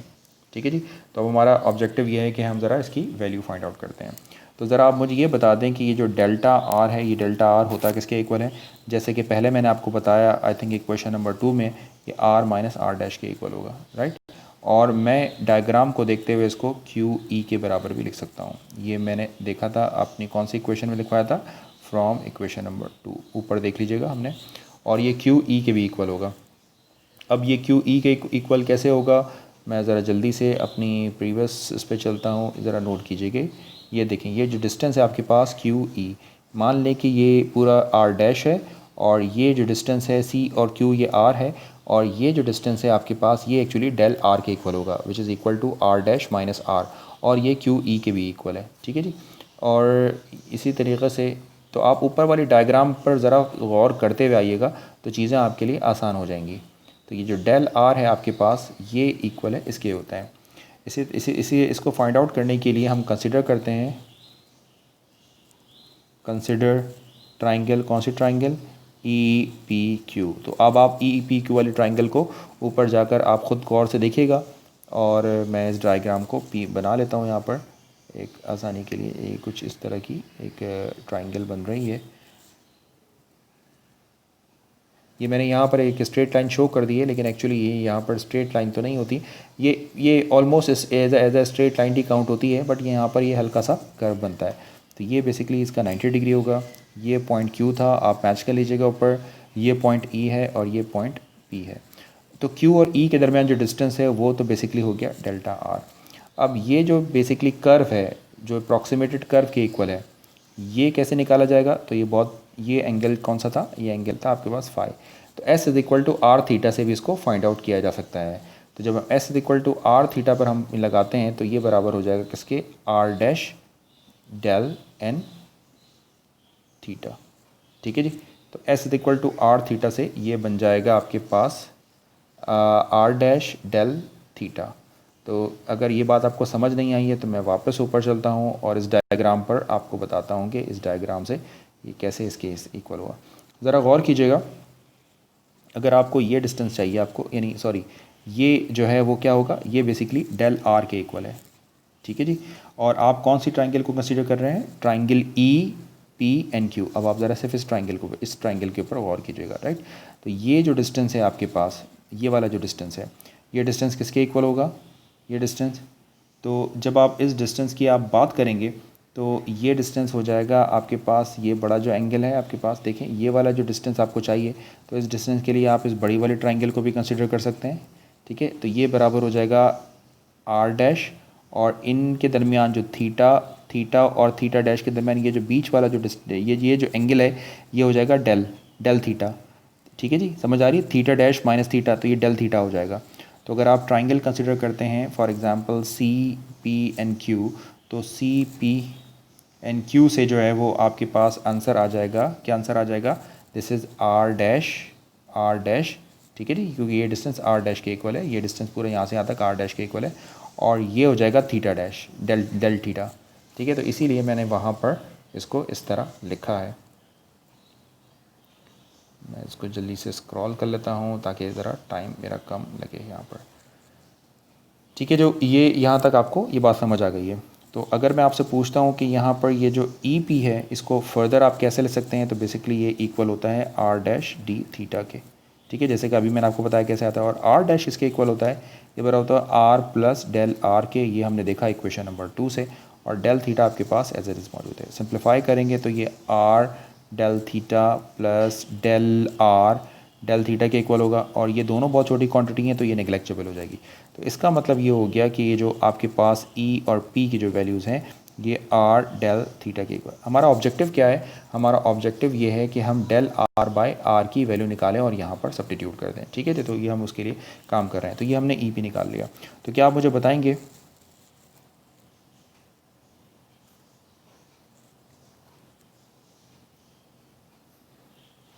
अच्छा अगर आपको वो ट्राइंगल नहीं समझ आई मैंने जो भी दिखाई है आपको, तो मैं चलें एक ट्राइंगल आपके लिए और भी फॉर्म कर देता हूँ ताकि ये चीज़ आपको क्लियर हो जाए। वो जो सी से मैंने ट्राइंगल बनाकर दिखाई थी आपको, वो कुछ इस तरह की ट्राइंगल थी। ये भी ये चीज़ें समझ जाएं। फॉर एग्ज़ाम्पल ये सी मान लें, ये हो जाएगा ई, और ये बन जाएगा आपके पास पी। ये सपोज़ करें कि अपना डिस्टेंस एस सपोज़ कर लें, और ये जो एंगल है वो आपके पास क्या होगा, थीटा डैश माइनस थीटा। अभी मैंने बताया ये फासला, ये डिस्टेंस भी आर डैश हो जाएगा और ये डिस्टेंस भी आर डैश हो जाएगा। तो जब हम फार्मूला लगाएंगे तो S is equals to R dash और थीटा, जैसे कि अभी मैंने ऊपर आपको बताया, तो मैं उसी को लिख कर दिखा रहा हूँ। तो एस इज़ इक्वल टू, इसे आप लिख सकते हैं आर डैश, और ये बेसिकली बराबर हो जाएगा, थीटा चाहिए होता है तो थीटा क्या होगा, थीटा होगा आपके पास डेल थीटा, ठीक है जी। तो ये डिस्टेंस, ये वाला जो आर्क लेंथ है, ये बेसिकली ये एंगल रेडियस और इसके एंगल, तो ये आपने यही चीज़ यहाँ पर इस तरह कर लिखी थी, ठीक है। तो ये मैंने चाहा कि उसको थोड़ा एक्सप्लेन कर दूँ आपको। और इसी तरीके से ये जो क्यू ई है आपके पास, ये क्यू ई किसके इक्वल हो गया, ये डेल आर के इक्वल है, नज़र आ रहा है, क्यू ई डेल आर के इक्वल है। अब इससे फ़ायदा क्या होगा कि अगर मैं आपसे कहता हूँ कि व्हाट इज़ टेन फाई, तो टेन फाई क्या होगा, ये 90 डिग्री है, थीटा के सामने वाला परपेंडिकुलर होता है और ये बेस हो जाएगा आपके पास। तो ये फार्मूला होगा परपेंडिकुलर ओवर बेस, और परपेंडिकुलर क्या होगा, परपेंडिकुलर होगा आपके पास ई पी, और बेस क्या होगा आपके पास, बेस होगा आपके पास क्यू ई। इसी तरीक़े से ई पी की जगह पर आप पुट कर सकते हैं आर डेल थीटा, और इसकी जगह आप पुट कर सकते हैं डेल आर। तो अगर आप नोट करें यहाँ पर, तो आपके पास जो है वो वैल्यूज़ निकल आई हैं। तो अगर इसको रेसिप्रोकल कर दें तो ये बन जाएगा cot phi is equal to, यहाँ हो जाएगा डेल आर ओवर आर, और ये जो डेल फाई है, समझ आ गई, इसको आपने रेसिप्रोकल कर दिया तो ये सारी टर्म नीचे चली गई। तो यहाँ पर ये डेल थीटा इधर चला जाएगा, दिस इज़ डेल थीटा। तो डेल आर अपॉन आर की आपने एक तरीक़े से वैल्यू फाइंड आउट कर ली। क्या निकाली वैल्यू, मैं फाइनल फिर से लिख देता हूँ कि जो डेल आर ओवर आर है, ये इक्वल होगा आपके पास del theta N cot phi. इसको कहाँ पर पुट कर दें, ऊपर इक्वेशन नंबर 10 में सब्स्टिट्यूट कर दें। तो जब आप इसको इक्वेशन नंबर 10 के अंदर सब्स्टिट्यूट करेंगे, ये देखिए मैंने ऊपर इक्वेशन नंबर 10 फॉर्म की हुई है ऑलरेडी, कहाँ चली गई, ये है आपके पास इक्वेशन नंबर 10, इसकी जगह पर से सब्स्टिट्यूट कर दें। तो जब आप इसको इक्वेशन नंबर 10 के अंदर इस वैल्यू को सब्स्टिट्यूट करेंगे तो आपके पास कैसा रिज़ल्ट आएगा, तो ये बन जाएगा आपके पास minus del mu over mu plus del theta cot phi plus cot phi and del phi is equal to zero, right. इसी तरीक़े से यहाँ से अगर आप जो है वो कॉट फाई को कॉमन ले लें तो ये इक्वल होगा del theta plus del phi, और ये इज़ इक्वल टू ज़ीरो हो जाएगा, और minus del mu over mu as it is मौजूद है आपके पास। तो फाइनली अगर मैं आपसे पूछता हूँ कि ये del theta by del phi क्या होगा, ऑफ कोर्स ये इक्वल हो जाएगा आपके पास, एक तो पॉजिटिव हो जाएगा, फिर टेन फाई बन जाएगा, and del mu over mu के इक्वल होगा। तो ये भी एक बहुत इंपॉर्टेंट इक्वेशन आपके पास आ गई है। ये बन गई है आपके पास कौन सी, इक्वेशन नंबर 11, ठीक है जी। तो ये वैल्यू आपने निकाल ली है। अब जब आप इस वैल्यू को कंपेयर कर लें, यानी इसको, इस इक्वेशन को कंपेयर कर लें किसके साथ, हम क्या करने थे, ये हमारा मेन ऑब्जेक्टिव था इसके अंदर। तो हम क्या करने वाले हैं, इसको हम कंपेयर करने वाले हैं। कंपेयर किस इक्वेशन से, वो स्टेप 2 में जो हमने इक्वेशन नंबर 5 लिखी थी, कहाँ पर थी ये, फ्रॉम स्टेप नंबर 2, किस इक्वेशन के साथ, with equation number 11 from step number 3। तो जब आप इन दोनों वैल्यूज़ को आपस में कंपेयर करते हैं, तो कंपेयर करने के बाद जो आपका फाइनल रिज़ल्ट बनता है, वो रिज़ल्ट कुछ इस फॉर्म में लिखा जाएगा कि ये जो डेल आर जो रिफ्लेक्टेड एंगल था, जो basically del phi plus del theta plus del phi था, अब ये इक्वल हो जाएगा del mu divided by mu and tan phi. तो अगर आप नोट करें तो हम फार्मूले को बहुत ज़्यादा कॉन्ट्रैक्ट करते हुए जा रहे हैं, और अब हमारा फार्मूला काफ़ी कॉन्ट्रैक्ट हो गया है ये फार्मूला, राइट। ये हमने एक नई इक्वेशन बना ली है और इसको हमने नाम दे दिया इक्वेशन नंबर 12 का, ठीक है जी। तो यहाँ तक हमने अपना थर्ड स्टेप कंप्लीट कर लिया, और थर्ड स्टेप के अंदर हमारा मेन ऑब्जेक्टिव ये था कि जो डेल आर जो बेसिकली रिफ्लेक्टेड एंगल है, उस फार्मूले को फर्दर रिफाइन करना। अब ये बेसिकली आपके पास डेल म्यू बाय म्यू बचे हैं, ये बेसिकली रिफ्रैक्टिव इंडेक्स हैं। ये भी खैर मालूम करना बहुत मुश्किल है, इसको भी अभी हम कुछ काम करते हैं। और ये फाई जो है ये बेसिकली एंगल ऑफ इंसिडेंट है, तो ये हमारे लिए कंपैरेटिवली ईजी है इसको डिटरमिन करना। अब देखते हैं कि डेल म्यू अपॉन म्यू के साथ क्या किया सकता है। तो यहाँ तक हमने बात कर ली है। अच्छा जी, अब हम क्या करने वाले हैं, हम ज़रा इस डेल फाई को देखने वाले हैं और अपनी इस थोड़ा सिंप्लीफाइड फॉर्म में इस डेल फाई की वैल्यू को मज़ीद सिंप्लीफाई करके लिखते हैं। यानी जो आपके पास साई वाली फॉर्म थी, उस फॉर्म में डेल फाई की वैल्यू हम लिखते हैं ज़रा इसको। तो अब हम ये काम करने जा रहे हैं और हम एक नया स्टेप शुरू करते हैं, इसे हम कहते हैं स्टेप नंबर 4। स्टेप नंबर 4, और ये स्टेप नंबर 4 भी बहुत इंपॉर्टेंट स्टेप है, राइट। तो स्टेप नंबर 4 के अंदर जो है वो इक्वेशन नंबर 8 जो हमने लिखी थी, as we know from equation number 8। तो इक्वेशन नंबर 8 जो हमने लिखी थी, अगर आपको याद हो वो इक्वेशन नंबर 8 क्या थी, वो इक्वेशन नंबर 8 कुछ इस तरह की थी। Equation number 8 implies mu R, आप स्क्रीन को स्क्रॉल करके दिखेगा, phi is equals to A. ये ए क्या था आपके पास, ये बेसिकली रेडियस ऑफ अर्थ था, और यहाँ पर ये बन जाता है साइन साई। और साई क्या था, आपको याद होगा कि ये जो साई था वो बेसिकली फाई नॉट के बराबर लिया था, और वहाँ पर ये जो आर था आपके पास, यानी ये जो आर नॉट था, इसको हमने ए सपोज़ किया था, ठीक है। तो अब हमारे पास ये इक्वेशन बनी थी। तो इसमें अगर मैं आपसे कहता हूँ कि बताएं कि साइन फाई क्या है, तो साइन फाई इक्वल होगा आपके पास simply A mu not sine psi, और ये हो जाएगा म्यू आर, राइट। इसको हम कॉस बना लेते हैं। तो बताएं कि कॉस फाई किसके इक्वल होगा जनाब, कॉस फाई क्या बन जाएगा, कॉस फाई इक्वल होता है √1 माइनस साइन स्क्वायर थीटा। तो ये जो है वो आपके पास इक्वल होगा 1 माइनस साइन स्क्वायर थीटा, यानी A square mu not square sine square psi and mu square and R square, right. तो जब इनको आपस में डिवाइड करेंगे, अब आप सपोज़ करें कि ये इक्वेशन स्टैरिक है और मान लें कि ये इक्वेशन स्टैरिक डैश है, तो अगर हम डिवाइड करते हैं डिवाइड करते हैं किसको, स्टेरिक को हम किससे डिवाइड करते हैं, स्टेरिक डैश से। तो आपके पास क्या बन जाएगा, sine theta by cos theta which is equal to tan theta. तो जब हम इसको सिंप्लीफाइड फॉर्म लिखेंगे तो ये आपके पास A mu not sine psi this is mu R multiply by, एक और डिवीजन बना लेते हैं, ये इक्वल होगा म्यू आर। अभी थोड़ी सिंप्लीफिकेशन आप देख लीजिएगा कि मैंने कैसे की है इसके अंदर, यानी मैंने इसको एलसीएम लेकर कॉमन निकाल लिया है एंड देन सारी वैल्यूज़ को मैंने लिखा है यहाँ पर। और रूट के इनसाइड आपके पास कौन सी वैल्यू होगी, ये वैल्यू होगी mu square R square minus A square mu not square and sine square and psi. तो यहाँ पर ये जो म्यू आर है ये म्यू आर से कैंसिल भी हो जाएगा। तो जब म्यू आर से कैंसिल हो जाएगा आपके पास, तो रिमेनिंग वैल्यूज़ आपके पास अब क्या बची, रिमेनिंग वैल्यूज़ आ गई आपके पास tan phi is equal to जनाब ये बन जाएगी A mu not sine psi, और यहाँ आपके पास जो है वो रूट के इनसाइड क्या होगा, mu square R square minus A square mu not square and sine square psi. इसको आप जो है वो कहाँ सब्स्टिट्यूट कर दें, ऑफ कोर्स जो इक्वेशन नंबर 12 हमने बनाई थी उस इक्वेशन नंबर 12 के अंदर आपने इसको सब्स्टिट्यूट कर दें इस जगह पर।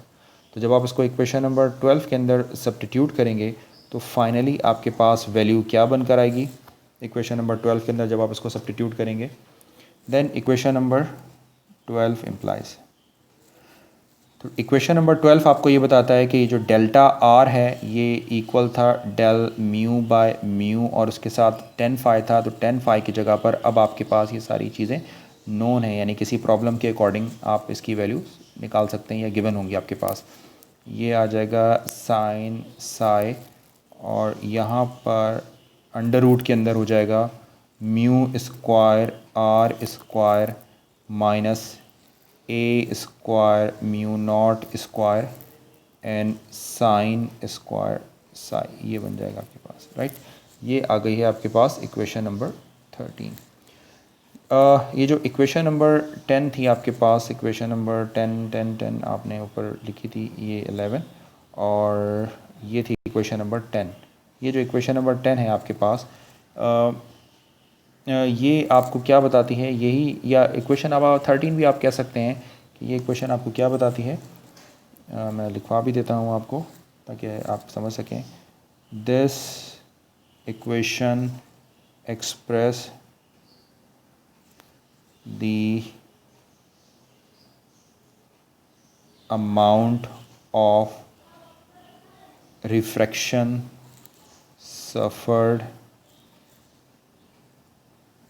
suffered by the ray passing from one spherical layer with index, यानी कोई भी इसका इंडेक्स हो, with index of mu minus delta mu, right. तो ये जो चेंज होता रहता है, यानी एक इंडेक्स से दूसरे इंडेक्स में जाता है, तो म्यू में से डेल्टा म्यू माइनस कर दिया to the next lower layer, ठीक है। तो del minus mu naught lower layer हो जाएगी ऑफ कोर्स आपके पास। देन दी टोटल, अब आपकी जो अगर ये तो सिर्फ आपने दो के दरमियान देखा है ना, एक आपके पास एम डैश थी और एक एम, इनके दरमियान आपने रिफ्लेक्शन निकाली है। तो टोटल रिफ्लेक्शन अगर आपने मालूम करनी है, टोटल रिफ्लेक्शन आर जो आपको मालूम करनी है, यानी चेंज इन रिफ्लेक्शन की अब आप बात नहीं कर रहे हैं, अगर टोटल रिफ्लेक्शन आपने आर निकालनी है due to the whole atmosphere,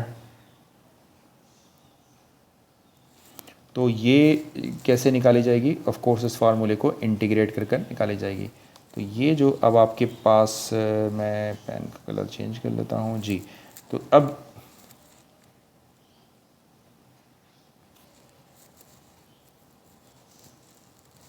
तो ये जो 13 के अंदर आपने फार्मूला ड्राइव किया है, तो अगर आप इसको कंप्लीट लेयर्स के लिए देखना चाहते हैं तो पहले तो ए म्यू नॉट साइन साई को इस इंटीग्रल से बाहर ले लें और इसको इंटीग्रेट कर दें कहाँ से कहाँ तक, 1 से म्यू नॉट तक आप इंटीग्रेट कर दें, ये डी म्यू बन जाएगा।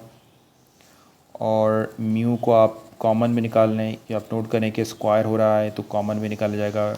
और बल्कि ये जो म्यू है आपके पास, ये देखिए ये जो म्यू है ये तो बेसिकली आपने इसको इनसाइड लिख लिया क्योंकि आप इसी के रिस्पेक्ट से तो इसको इंटीग्रेट करने वाले हैं। तो ये आपके पास बन जाएगा mu, this is under root as it is रहेगा, और ये हो जाएगा R square mu square minus A square mu not square sine square and psi. ठीक है जी। तो ये आपके पास एक बहुत इंपॉर्टेंट फार्मूला बन गया। और इसके अंदर यानी अब ये कंप्लीट यानी जितनी भी लेयर्स हैं आपके पास उन तमाम के तमाम लेयर्स के लिए आप रिफ्लेक्शन जो है वो इस तरीक़े से कंप्यूट कर सकते हैं। तो टेक्निकली ये रिफ्लेक्शन का एक जनरल फार्मूला भी कहलाता है और ये जनरल फार्मूला ही है। इसमें जो म्यू नॉट है, ये म्यू नॉट आपका रिफ्रैक्टिव इंडेक्स है अर्थ सरफेस के लिए, अर्थ सरफेस। और ये जो आपके पास 1 वैल्यू है ये रिफ्रैक्टिव इंडेक्स है एट हायर लेयर। ठीक है जी। तो हायर लेयर के लिए ये है इसका रिफ्रैक्टिव इंडेक्स। और ये आपके पास बन गया है। इसी फार्मूले को अगर आप चाहें तो थोड़ा सा और अच्छे फॉर्म में इस तरह लिख सकते हैं कि मैं ये जो डिनोमिनेटर में जो रूट वाली वैल्यू है उसको मैं जो है न्यूमिनेटर में शिफ्ट करके लिख लेता हूँ। और क्यों लिख रहा हूँ इसके भी रीज़न मैं भी आपको बताता हूँ। नहीं लिखेंगे तो भी कोई अर्ज नहीं है, लेकिन चलें लिख लेते हैं। 1 एंड देन म्यू नॉट, ये डी म्यू बाय म्यू तो एज इट इज़ मौजूद हैं, और ये वैल्यू यानी R square mu square minus A square mu not square sine square psi and then power -1/2। ये आपके पास बन गई इक्वेशन नंबर 14। ठीक है जी। तो ये जो इक्वेशन नंबर 14 मैंने आपके लिए बनाई है, ये इक्वेशन नंबर 14 ऑलमोस्ट आपका एक जनरल फार्मूला ही है। तो ये इक्वेशन नंबर 14 जो है वो आपको क्या बताती है, थोड़ा सा हम इसको भी लिख देते हैं कि जो फार्मूला नंबर 14 है अगर आप उसको इंटीग्रेट हमने करना होगा, लेकिन इसकी इंटीग्रेशन के अंदर एक मसला ये है कि इसके अंदर आर भी इन्वॉल्व है और म्यू भी इन्वॉल्व है। और आपको इनिशियली मैंने आपको बताया था कि आर जो है वो डायरेक्टली प्रोपोर्शनल है 1/म्यू के, यानी ये दोनों डिपेंडेंट और इंडिपेंडेंट वेरिएबल इसके अंदर इन्वॉल्व है, तो ये ऐसे तो इंटीग्रेट नहीं हो सकता। तो या तो आपको कोई ऐसा रिलेशन फाइंड आउट करना है म्यू और आर के दरमियान जिसको सब्स्टिट्यूट कर आप उसको सिंगल वेरिएबल कर सकें, राइट। तो अगर आप देखें तो ये 2 वेरिएबल्स हैं, तो ये ऐसे तो इंटीग्रेट नहीं हो सकता। इसी बात को मैं यहाँ पर लिख रहा हूँ कि formula number 14 is the general formula for refraction.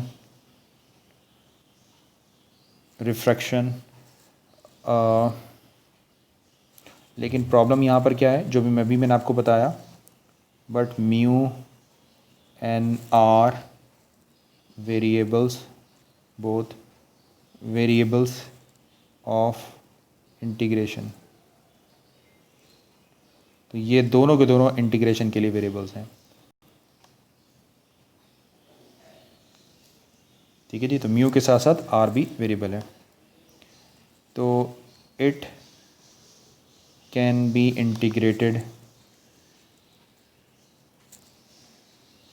Integrated only if a relation between mu and R. अब ये म्यू क्या चीज़ है, रिफ्रैक्टिव इंडेक्स है लेयर्स का, और आर क्या चीज़ है, सेंटर ऑफ अर्थ के साथ उस लेयर तक का डिस्टेंस है, इज़ नोन। और मैं अगर आपसे कहूँ कि ये बिल्कुल भी आसान नहीं है कि आप म्यू और आर के दरमियान डायरेक्टली कोई रिलेशन फाइंड आउट कर सकें, और जब तक आप म्यू और आर के दरमियान कोई रिलेशन नहीं निकाल सकते हैं तो आप इसको इंटीग्रेट नहीं कर सकते हैं और एक फ़ाइनल फॉर्म नहीं देख सकते हैं अपने रिफ्रैक्शन की, क्योंकि ये फार्मूला इटसेल्फ एक बहुत कॉम्प्लिकेटेड किस्म का फार्मूला है। ठीक है जी। तो म्यू और आर के दरमियान कोई रिलेशन निकालना है, जो मैं जानता हूँ कि हमारी जो नेचुरल जो रिस्ट्रिक्शंस है उसके अकॉर्डिंग हम म्यू और आर के दरमियान कोई फार्मूला कोई रिलेशन नहीं ड्राइव कर सकते। तो जब हम म्यू और आर के दरमियान कोई रिलेशन ड्राइव नहीं कर सकते हैं तो हम फिर कोई अप्रॉक्सीमेशन टेक्निक की तरफ चलते हैं और हम अब जो है वो ये तो बेसिकली जनरल फार्मूला बन गया। अब इस जनरल फार्मूले को डेवलप करते हैं। तो इस फार्मूले की डेवलपमेंट देखते हैं।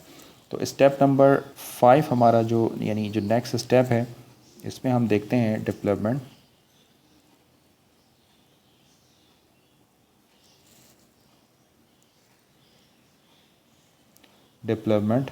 Of journal formula for refraction. ठीक है जी। तो ये हमारा मेन ऑब्जेक्टिव है। अब जर्नल फार्मूला फॉर रिफ्रैक्शन को आपने जो है वो यानी जो फाइनल फॉर्म निकालनी है वो इसको इंटीग्रेट करके निकालनी है। और आपको समझ आ गया कि इसके अंदर एक इशू ये है कि आर और म्यू ये दोनों के दोनों आपके पास वेरिएबल्स हैं। तो या तो आर और म्यू के दरमियान कोई रिलेशन ढूंढें जो बहुत ही इम्पॉसिबल है यानी नेक्स्ट टू इम्पॉसिबल है, और या फिर आपको ये अप्रॉक्सीमेशन टेक्निक यूज़ करें। तो हम यहाँ पर जो है वो अप्रॉक्सीमेशन की हम बात करते हैं और कुछ इस तरह की हम बात यहाँ पर करने वाले हैं जो मैं आपको यहाँ पर डिटेल से बताता हूँ जनाब। तो हम एक रिलेशन ढूंढते हैं। हमने ये रिलेशन मालूम करना तो बहुत मुश्किल है कि म्यू और आर के दरमियान क्या रिलेशन है, बल्कि एक रिलेशन हमें पता है। एक रिलेशन हम बता सकते हैं कि the height of the atmosphere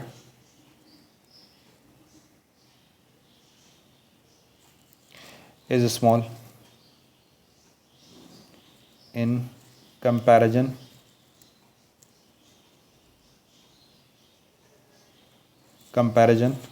of radius of earth। Of course के रेडियस ऑफ अर्थ के मुकाबले में जो मुकाबले में इसकी जो एटमॉस्फेयर है उसकी हाइट जो है वो बेसिकली जो है वो काफ़ी स्मॉल होती है।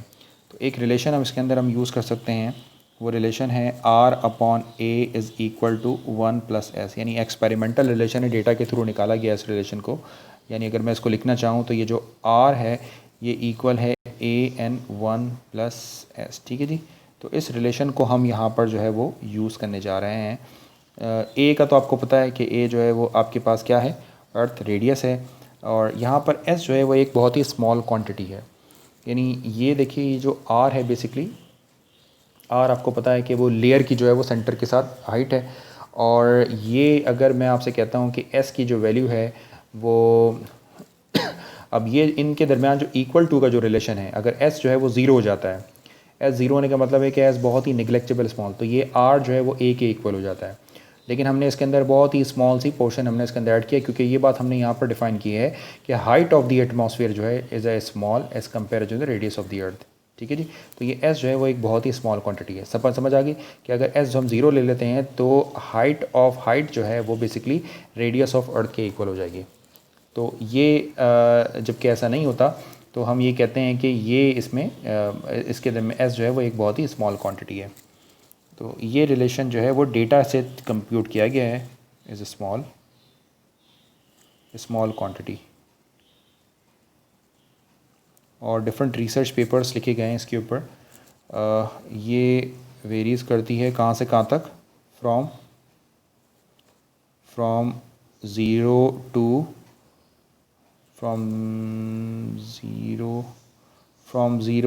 At the earth. Of course के अर्थ सरफेस के ऊपर ये ज़ीरो होगी, क्योंकि अर्थ सरफेस के ऊपर ये अगर ज़ीरो होगी तो इसका मतलब है R और A एक दूसरे के इक्वल हो जाएंगे। अर्थ सरफेस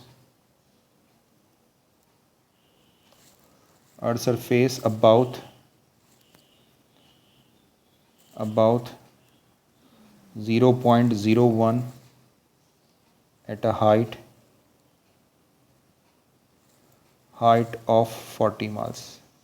यानी ये 40 माइल्स तक जो है वो हमने ये इसकी एक लिमिट भी कहलाती है, और इसका मतलब ये होता है कि 40 माइल्स तक तो आपको रिफ्रैक्शन का इफ़ेक्ट मिलता है, बल्कि उसके आगे जो है वो ऑलमोस्ट नेग्लेक्टेबल हो जाता है। तो हम जो है वो ये हमारी इक्वेशन नंबर सपोज 15 है। तो इस इक्वेशन को हम यूज़ करते हैं अपने जर्नल फार्मूले में इंटीग्रेशन को परफॉर्म करने के लिए। आप ज़रा गौर से देखिएगा कि ये किस तरह परफॉर्म होता है। using formula number 15 and neglecting, क्योंकि s तो एक बहुत ही स्मॉल क्वांटिटी है, neglecting terms in S square, S cube वगैरह की टर्म्स को आपने निगलेक्ट कर देना है।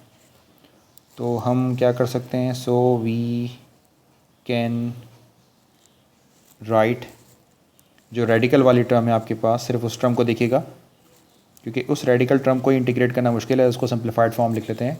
रेडिकल टर्म्स जो रूट के अंदर है ऑफ इक्वेशन नंबर 14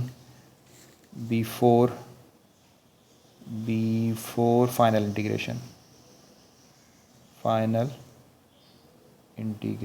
तो फाइनल इंटीग्रेशन से पहले जो है वो हम ज़रा इस टर्म को देखते हैं कि इसकी क्या वैल्यू है। तो सपोज़ कीजिए कि मैं इसको कंसिडर कर रहा हूँ, क्योंकि ये ज़रा कॉम्प्लिकेटेड है, तो अभी हम इसको कंसिडर करते हैं।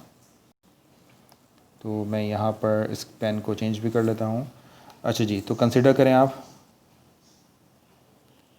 क्या कंसिडर किया आपने? कंसिडर ये किया कि R square mu square minus A square mu not square sine square, ये जो साई है जिसके ऊपर पावर -1/2 है, ये इक्वल है आपके पास। अब आपने क्या करना है कि ये जो जहाँ पर ए लिखा हुआ है, आप आर लिखा हुआ है, आर की जगह पर आपने उस वैल्यू को सब्स्टिट्यूट कर देना, जो रिलेशन अभी हमने फाइंड आउट किया था। ठीक है जी। तो अब आप इसको कैसे लिख सकते हैं? इसको आप लिख सकते हैं म्यू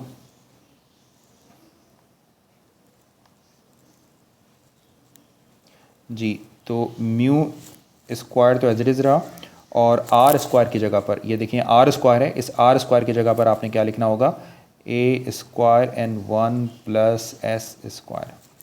इसी तरीके से माइनस ए स्क्वायर ऐसे ही रहेगा, यहाँ पर म्यू नॉट स्क्वायर भी एज इट इज़ है, और साइन स्क्वायर साई भी एज इट इज़ होगा, और अगेन इन सब के ऊपर जो होल पावर है वो है -1/2।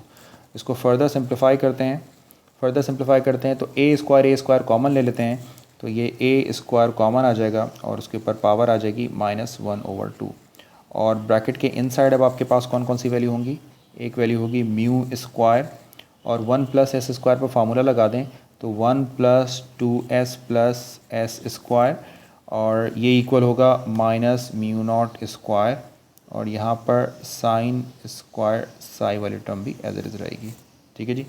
और इसके ऊपर होल पावर बनेगी -1/2। तो ये टर्म इसके साथ कैंसिल हो गया, ए के ऊपर power -1 which is equal to 1/a।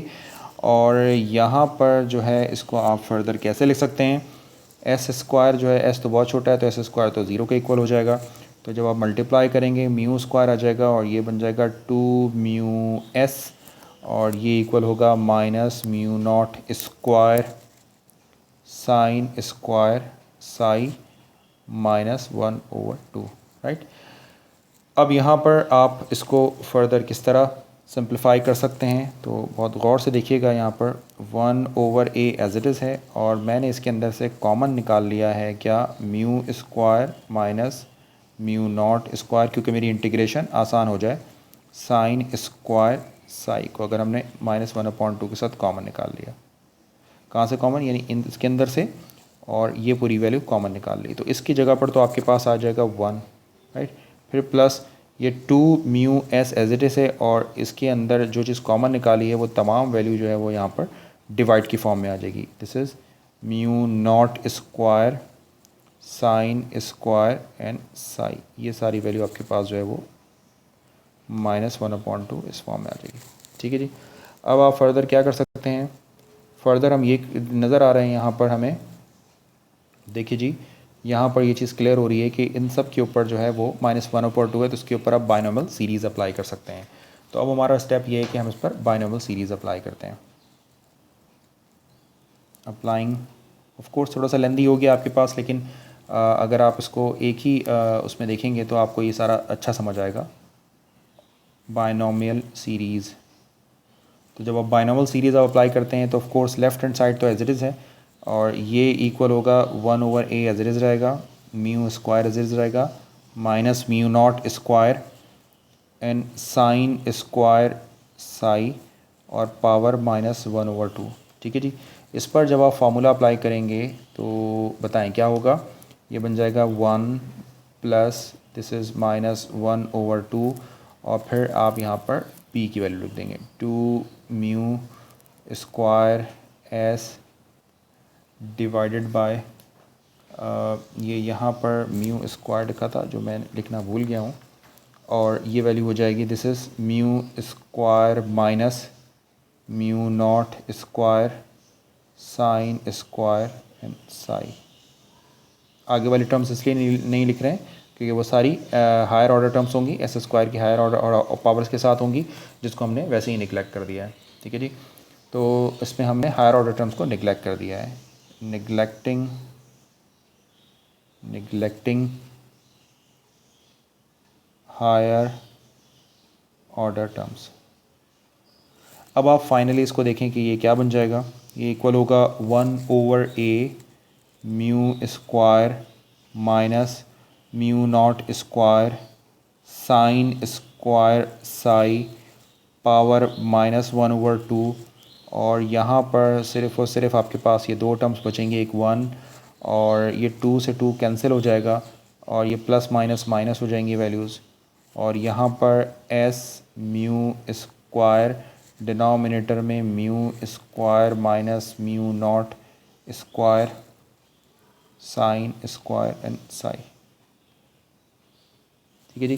तो ये आपके पास वैल्यूज़ आएंगी। इन दोनों वैल्यूज़ को आप जो है वो फर्दर सिंप्लीफाई कर लें, यानी मल्टीप्लाई कर दें आपस में। तो जब आप इसको फर्दर लिखना चाहेंगे तो दो टर्म्स बन जाएंगी।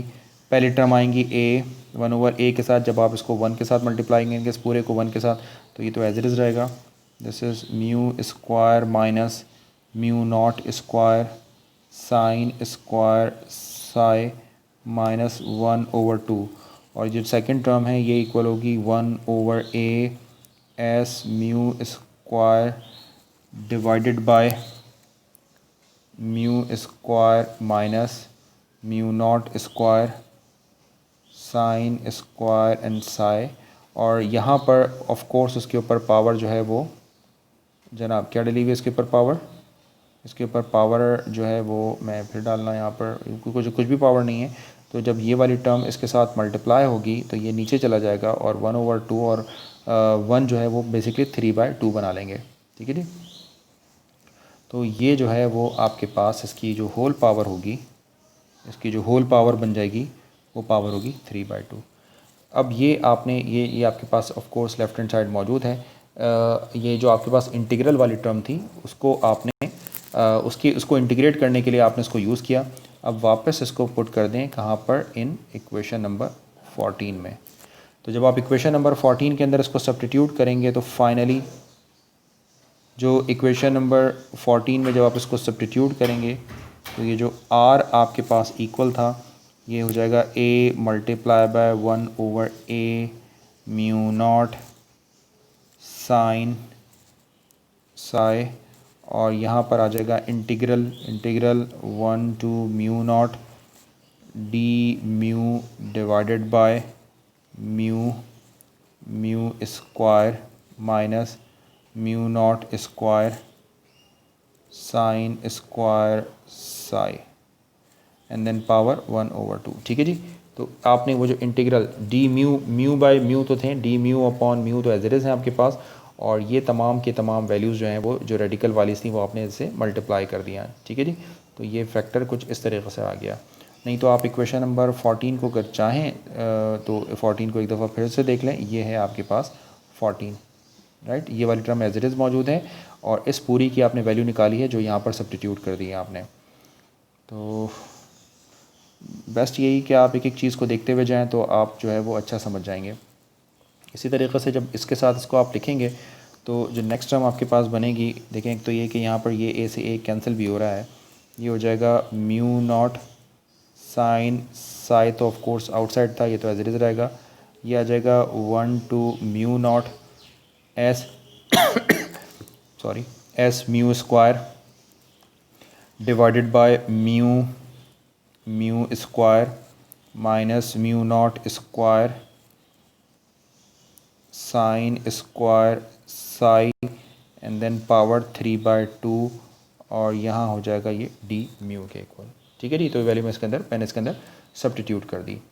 अब जब मैंने इसके अंदर वैल्यू पुट की है तो वो जो आपकी आर, जो आप बेसिकली रिफ्रैक्टिव इंडेक्स निकालने वाले हैं यहाँ पर, थोड़ा सिंप्लीफाई अगर हम इसको करना चाहें तो सिंप्लीफाई होने के बाद देखते हैं कि क्या होगा यहाँ पर। एक तो ये कि ये इसके साथ कैंसिल भी हो रहा है। तो अब जो फाइनली आपके पास आर के लिए इंटीग्रल बनकर आएगी वो बन जाएगी mu not sine psi integral 1 to mu naught D mu divided by mu square minus mu not square and sine square psi power 1/2। एक इंटीग्रल तो ये बन गई, इसको कैंसिल होने के बाद ये फाइनल आ गया। इधर से इधर ये कैंसिल कर दें तो अब आपके पास यहाँ पर फाइनल क्या बनी, दूसरी जो इंटीग्रल बन गई माइनस का म्यू नॉट साइन साई। ये देखें ये तो एज इट इज़ मौजूद है आपके पास, इसको इसके साथ सिंप्लीफाई कर लें तो अब ये जो इंटीग्रल एक अलाइन कर लेते हैं, म्यू नॉट, एक एस बचा, एक म्यू बचा, एक आपके पास डी म्यू बचा, एंड देन डिवाइडेड बाय ये हो जाएगा आपके पास mu square minus mu not square और यहाँ पर आ जाएगा साइन स्क्वायर साई। ठीक है जी, तो बेसिकली ये आपके पास हम इसे इक्वेशन ए का नाम दे रहे हैं और ये आपके पास जो फाइनल इंटीग्रेशन आपके पास बन रही थी तो ये इंटीग्रेशन आपने इस फॉर्म में लिख ली है। ठीक है, तो इसका मतलब ये है कि अब ये जो इंटीग्रेशन है हम इसको सपोज़ कर रहे हैं कि ये जो इंटीग्रेशन आर है ये बेसिकली दो इंटीग्रल्स के अंदर चेंज हो गई, R1 प्लस R2। ठीक है, तो हम क्या करते हैं, एक चीज़ मैं आपको यहाँ पर नोट में लिखवा भी देता हूँ जो मैं बाद में कहीं प्रूफ करा दूँगा आपको, कि जब आप जो है वो when the observed heavenly body near the horizon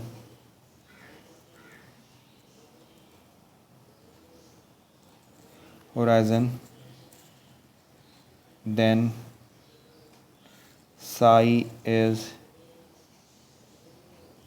equal to or close to 90 degree. ठीक है जी, एंड ये जो आपका साइन साई है ये बन जाएगा क्लोज टू यूनिटी। ठीक है, तो अब आपकी जो मेन इंटीग्रल थी, जो मेन फार्मूले के अंदर आप डेवलपमेंट कर रहे थे, आपको म्यू और आर के साथ मसला था, तो अब आपने जो है वो एक अप्रॉक्सीमेशन इसके अंदर यूज़ की। तो उस अप्रॉक्सीमेशन के थ्रू अब आपकी जो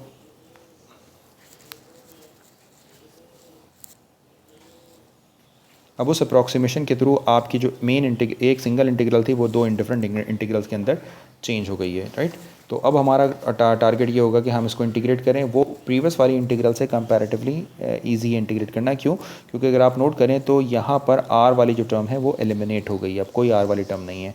ठीक है जी, तो अब इसको इंटीग्रेट करना हमारे लिए काफ़ी आसान है। तो अब हम अपने नेक्स्ट स्टेप के अंदर इसको इंटीग्रेट करके दिखाते हैं।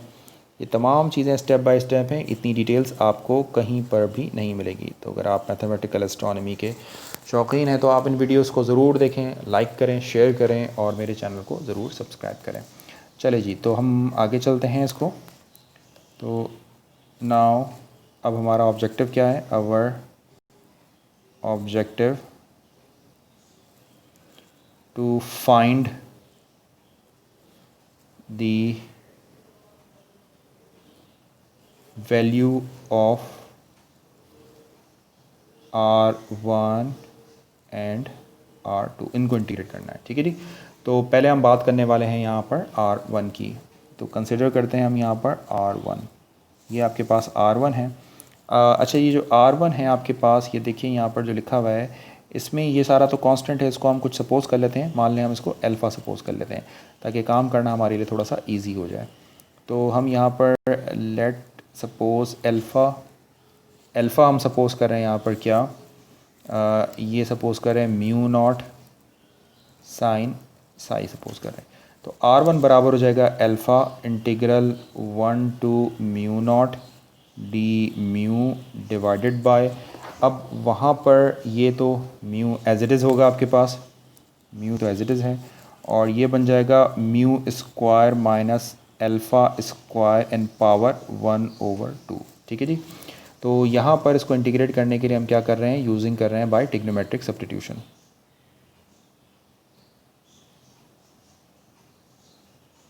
ट्रिग्नोमेट्रिक सब्स्टिट्यूशन, तो ट्रिग्नोमेट्रिक सब्स्टिट्यूशन के अंदर हम इससे काम थोड़ा आसान हो जाएगा। हम म्यू जो है वो क्या सपोज कर रहे हैं, अल्फ़ा कोसेक थीटा।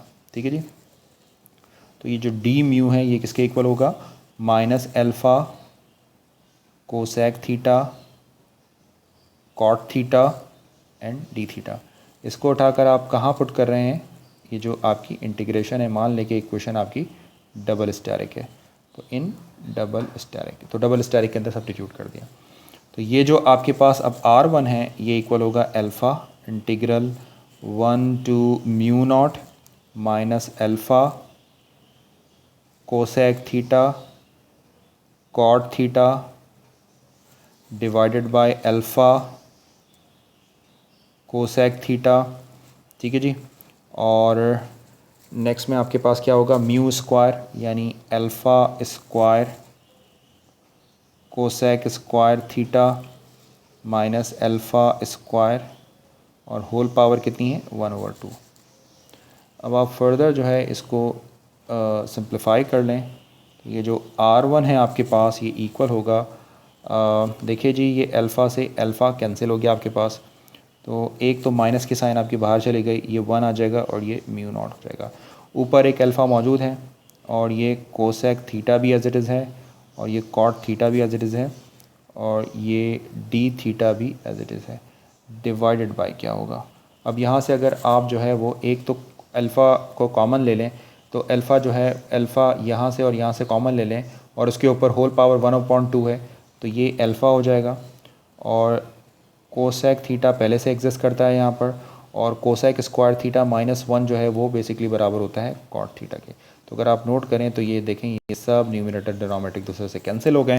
तो अब आपके पास ये जो इंटीग्रेशन है ये बहुत ही सिंपल हो गई आपके पास, minus time of 1 mu not and D theta, तो ये इक्वल होगा आपके पास माइनस थीटा, लिमिट लगा दें 1 टू म्यू नॉट। तो फाइनल जो इसका आंसर होगा वो दो तरीक़े हैं कि आप जो है इसको इस तरह लिख लीजिए, माइनस बाहर निकाल लें, इसे लिखा जा सकता है mu naught upper limit minus theta की जगह लोअर लिमिट लगा दें तो म्यू नॉट ऑफ 1। अब इसको आपने रीसब्स्टिट्यूट भी करना होगा। ठीक है जी। तो रीसब्स्टिट्यूट कैसे करेंगे, मान लें कि ये इक्वेशन बन गई है इक्वेशन बी, तो वेयर एज हमने क्या सपोज़ किया था, म्यू को सपोज़ किया था अल्फ़ा कोसेक थीटा, और ये जो कोसेक थीटा है ये बराबर है म्यू ओवर अल्फ़ा के। तो आप इसको साइन बना लें, तो ये बन जाएगा sine theta is equal to alpha upon mu, right. तो ये आपके पास अल्फ़ा अपॉन म्यू आ जाएगा। तो इसका मतलब ये हो गया कि जो थीटा की वैल्यू है आपके पास ये इक्वल होगी sign inverse alpha upon mu. ठीक है। तो इसका मतलब ये जो R1 है आपके पास ये माइनस टाइम ऑफ, चले मैंने वहाँ पर एक्सपेंड कर दिया, अगर नहीं भी करता तो कोई मसले की बात नहीं है, अल्फ़ा अपॉन म्यू, और ये लिमिट बनेगी 1 एन म्यू नॉट। ठीक है जी। तो ये फाइनली जो आपके पास R1 की वैल्यू आएगी ये माइनस टाइम ऑफ, जी जनाब क्या आएगी, पहले इसमें आप अपर लिमिट सब्स्टिट्यूट कर दें। तो जब आप इसके अंदर अपर लिमिट पुट करेंगे, और अपर लिमिट जो है वो आपके पास कौन सी है, म्यू नॉट है अपर लिमिट आपकी, तो ये बन जाएगा आपके पास साइन इनवर्स, म्यू की जगह पर आप म्यू नॉट पुट कर दें तो अल्फ़ा अपॉन म्यू नॉट हो जाएगा माइनस, और यहाँ हो जाएगा sine inverse alpha upon 1 which is equal to alpha. ये आपने लिमिट लगा दी यहाँ पर। ठीक है। अब फर्दर अब आप इसको थोड़ा सा और सिंप्लीफाई कर लें, क्योंकि आपको जो है वो अल्फ़ा की वैल्यू मालूम है। तो फाइनली R1 किसके इक्वल होगा, माइनस ये इंटीग्रल यहाँ पर आ जाएगा साइन इनवर्स अल्फ़ा की जगह पर आप लिखेंगे क्या, mu not sine psi divided by mu naught, और माइनस साइन इन्वर्स, इस अल्फ़ा की जगह पर आप क्या लिखेंगे, म्यू नॉट साइन साई। ठीक है जी। अच्छा जी, और आप इसको क्या कर सकते हैं, यहाँ पर अगर आप नोट करें तो म्यू नॉट से म्यू नॉट कैंसिल, साइन से साइन इन्वर्स से साइन कैंसिल, सिर्फ साई वाला नोटेशन बन जाएगी यहाँ पर, और ये तो आपके पास एज इट इज़ रहेगी। तो इसका मतलब ये है कि ये जो आपके पास R1 है ये माइनस यहाँ पर साई, फिर minus sine inverse mu not sine psi के इक्वल हो जाएगा। ठीक है जी। तो मेरा ख्याल है कि आप मेरे साथ यहाँ पर मौजूद हैं। ये हमारे पास बन गई है इक्वेशन नंबर 16। ठीक है, तो ये भी थोड़ा सा और इसको हम सिंप्लीफाई कर सकते हैं मज़ीद। इसको ज़रा देखिएगा कि ये जो म्यू नॉट भी है ये भी हमारे लिए मालूम करना बहुत मुश्किल है। तो वेयर म्यू नॉट क्या चीज़ है, the index of refraction of the air at earth।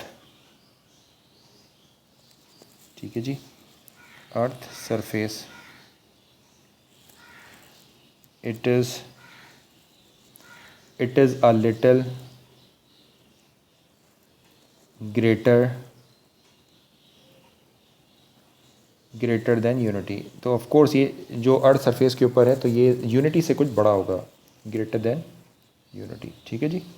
तो अगर ये यूनिटी से बड़ा होगा तो इसका हम सपोज़ कर लेते हैं कि ये हो जाएगा 1 प्लस यूनिटी से कुछ स्मॉल क्वांटिटी हमने इसके अंदर ऐड कर दी है।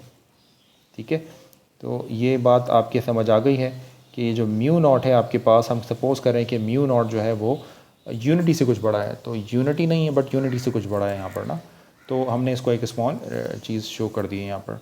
तो इसका मतलब ये है कि ये जो R1 हमने इक्वेशन नंबर 16 के अंदर कंप्यूट की थी, अब ये क्या हो जाएगी आपके पास R1, देन R1 जो है वो आपके पास एक तरह से देखा जाए तो एक फंक्शन ऑफ x बन जाएगा, minus time of function of x।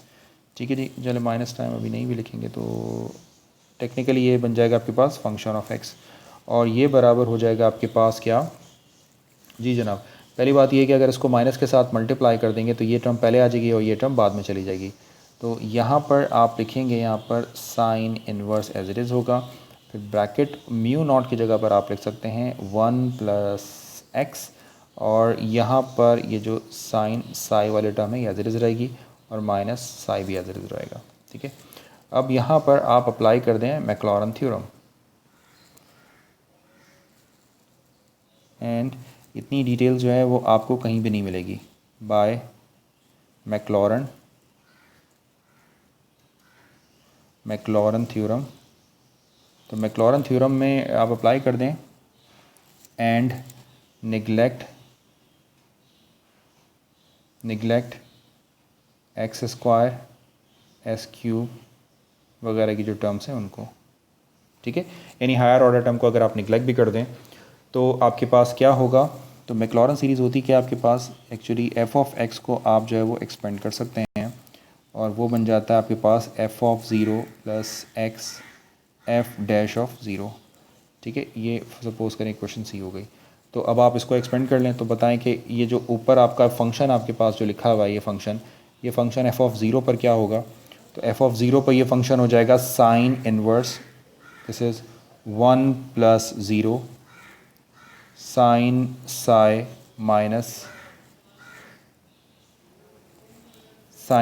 Minus psi. ठीक है जी, और आप इसको फर्दर सिंप्लीफाई कर लें तो ये इक्वल होगा आपके पास साइन इनवर्स, और ब्रैकेट के अंदर यहाँ पर भी आ जाएगा sine psi minus psi which is equal to, ये इसके साथ कैंसिल, और यहाँ पर होगा साई माइनस साई, और ये भी कैंसिल, इसका मतलब है ज़ीरो। तो एफ़ ऑफ ज़ीरो पर आंसर तो ज़ीरो आ गया। अब आपको चाहिए एफ़ डैश ऑफ ज़ीरो ताकि आप इसको इक्वेशन में पुट कर सकें। अब आपने इसका निकाल लेना है डेरिवेटिव। तो जब आप इस फंक्शन का डेरिवेटिव फाइंड आउट करेंगे तो ये बन जाएगा 1 upon under root of 1 minus, अब ये डेरिवेटिव मैं यहाँ पर डायरेक्ट लिख रहा हूँ और मैं उम्मीद करता हूँ कि ये डेरिवेटिव आपके समझ आ रहा होगा कि ये कैसे लिखा जा रहा है। Sine psi and this is whole square, ठीक है जी। और इसी तरीके से फिर आपने अगेन डेरिवेटिव लेना होता है उस फंक्शन का, तो बिग ब्रैकेट के साथ आपने लिखा 1 + x और यहाँ पर आ जाएगा साइन साई। जनाब आगे बढ़ते हैं हम, इसका फाइनली आप डिफरेंशिएट कर लें तो फाइनली जो इसका डेरिवेटिव कंप्यूट होकर आएगा वो आपके पास कुछ इस तरह होगा, साइन साई और यहाँ पर जो है वो रूट के inside 1 minus big bracket 1 + x sine psi and then whole square बन जाएगा, ठीक है जी। तो इसका मतलब ये है कि जो f डैश ऑफ ज़ीरो पर जब हमने वैल्यू निकाली तो क्या बन गई, f डैश ऑफ ज़ीरो पर value, f dash of zero पर जो वैल्यू है वो बन गई साइन साई, और यहाँ पर x की जगह पर जब आप ज़ीरो रखेंगे तो ये 1 माइनस साइन स्क्वायर थीटा होगा और 1 minus sine square theta cos square theta होगा, रूट हटकर ये सिर्फ और सिर्फ बन जाएगा आपके पास कॉस साई, और ये इक्वल होगा आपके पास क्या, टेन साई के, ठीक हो गया। अब इसको उठाकर आपने जो मैक्लॉरन के लिए फार्मूला लिखा था, फार्मूला नंबर सी, मैक्लॉरन सीरीज़ का जो फार्मूला था उसमें पुट कर दें। ये फैक्टर तो ज़ीरो के इक्वल होगा, जबकि इस फैक्टर को आप कैसे लिख सकते हैं, तो इसका मतलब ये है कि जो फार्मूला नंबर सी एम्प्लाइज जो मैक्लॉरन के लिए फार्मूला था, इसमें ये जो आपका एफ ऑफ एक्स था वो अप्रॉक्सीमेटली इक्वल होगा x ten in psi n which is equals to R1। और आपको यहाँ पर ये चीज़ भी क्लियर है कि जो आपने तो ऐसा पोजीशन की थी ना x, कि x बराबर, x किसके बराबर है, ये एक्चुअली इक्वल हो जाएगा म्यू नॉट -1 के। तो फुल एंड फाइनल जो R1 की वैल्यू आपके पास निकल कर आई है, R1 वो R1 होगा आपके पास म्यू नॉट -1 एंड 10 साई। तो मुझे उम्मीद है कि आप अभी तक मेरे साथ साथ होंगे और मैं आपको यहाँ पर इंतहाई डिटेल के साथ सारे स्टेप समझाता जा रहा हूँ ताकि आपके सारे कॉन्सेप्ट जो हैं वो क्लियर हो जाएं। तो ये आपके पास इक्वेशन बन गई, इस इक्वेशन को आपने नाम दे दिया 17। तो ये आपके पास 17 आ गई। अब आखिरी काम आपने ये करना है कि वो जो आपके पास R2 वाली इक्वेशन थी, इंटीग्रल था, आपने उसको भी सॉल्व करना है।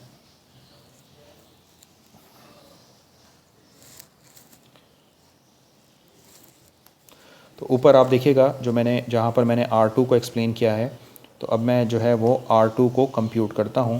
पेन का कलर भी चेंज कर लेता हूँ मैं। Now consider second integral, integral from equation A, ठीक है जी। तो हम सेकेंड इंटीग्रल की बात करते हैं। और क्या थी आपकी सेकेंड इंटीग्रल, इसको मैं जो है वो आई थिंक ग्रीन कलर से करना चाहिए। तो R2 की वैल्यू अब हम कंप्यूट करते हैं।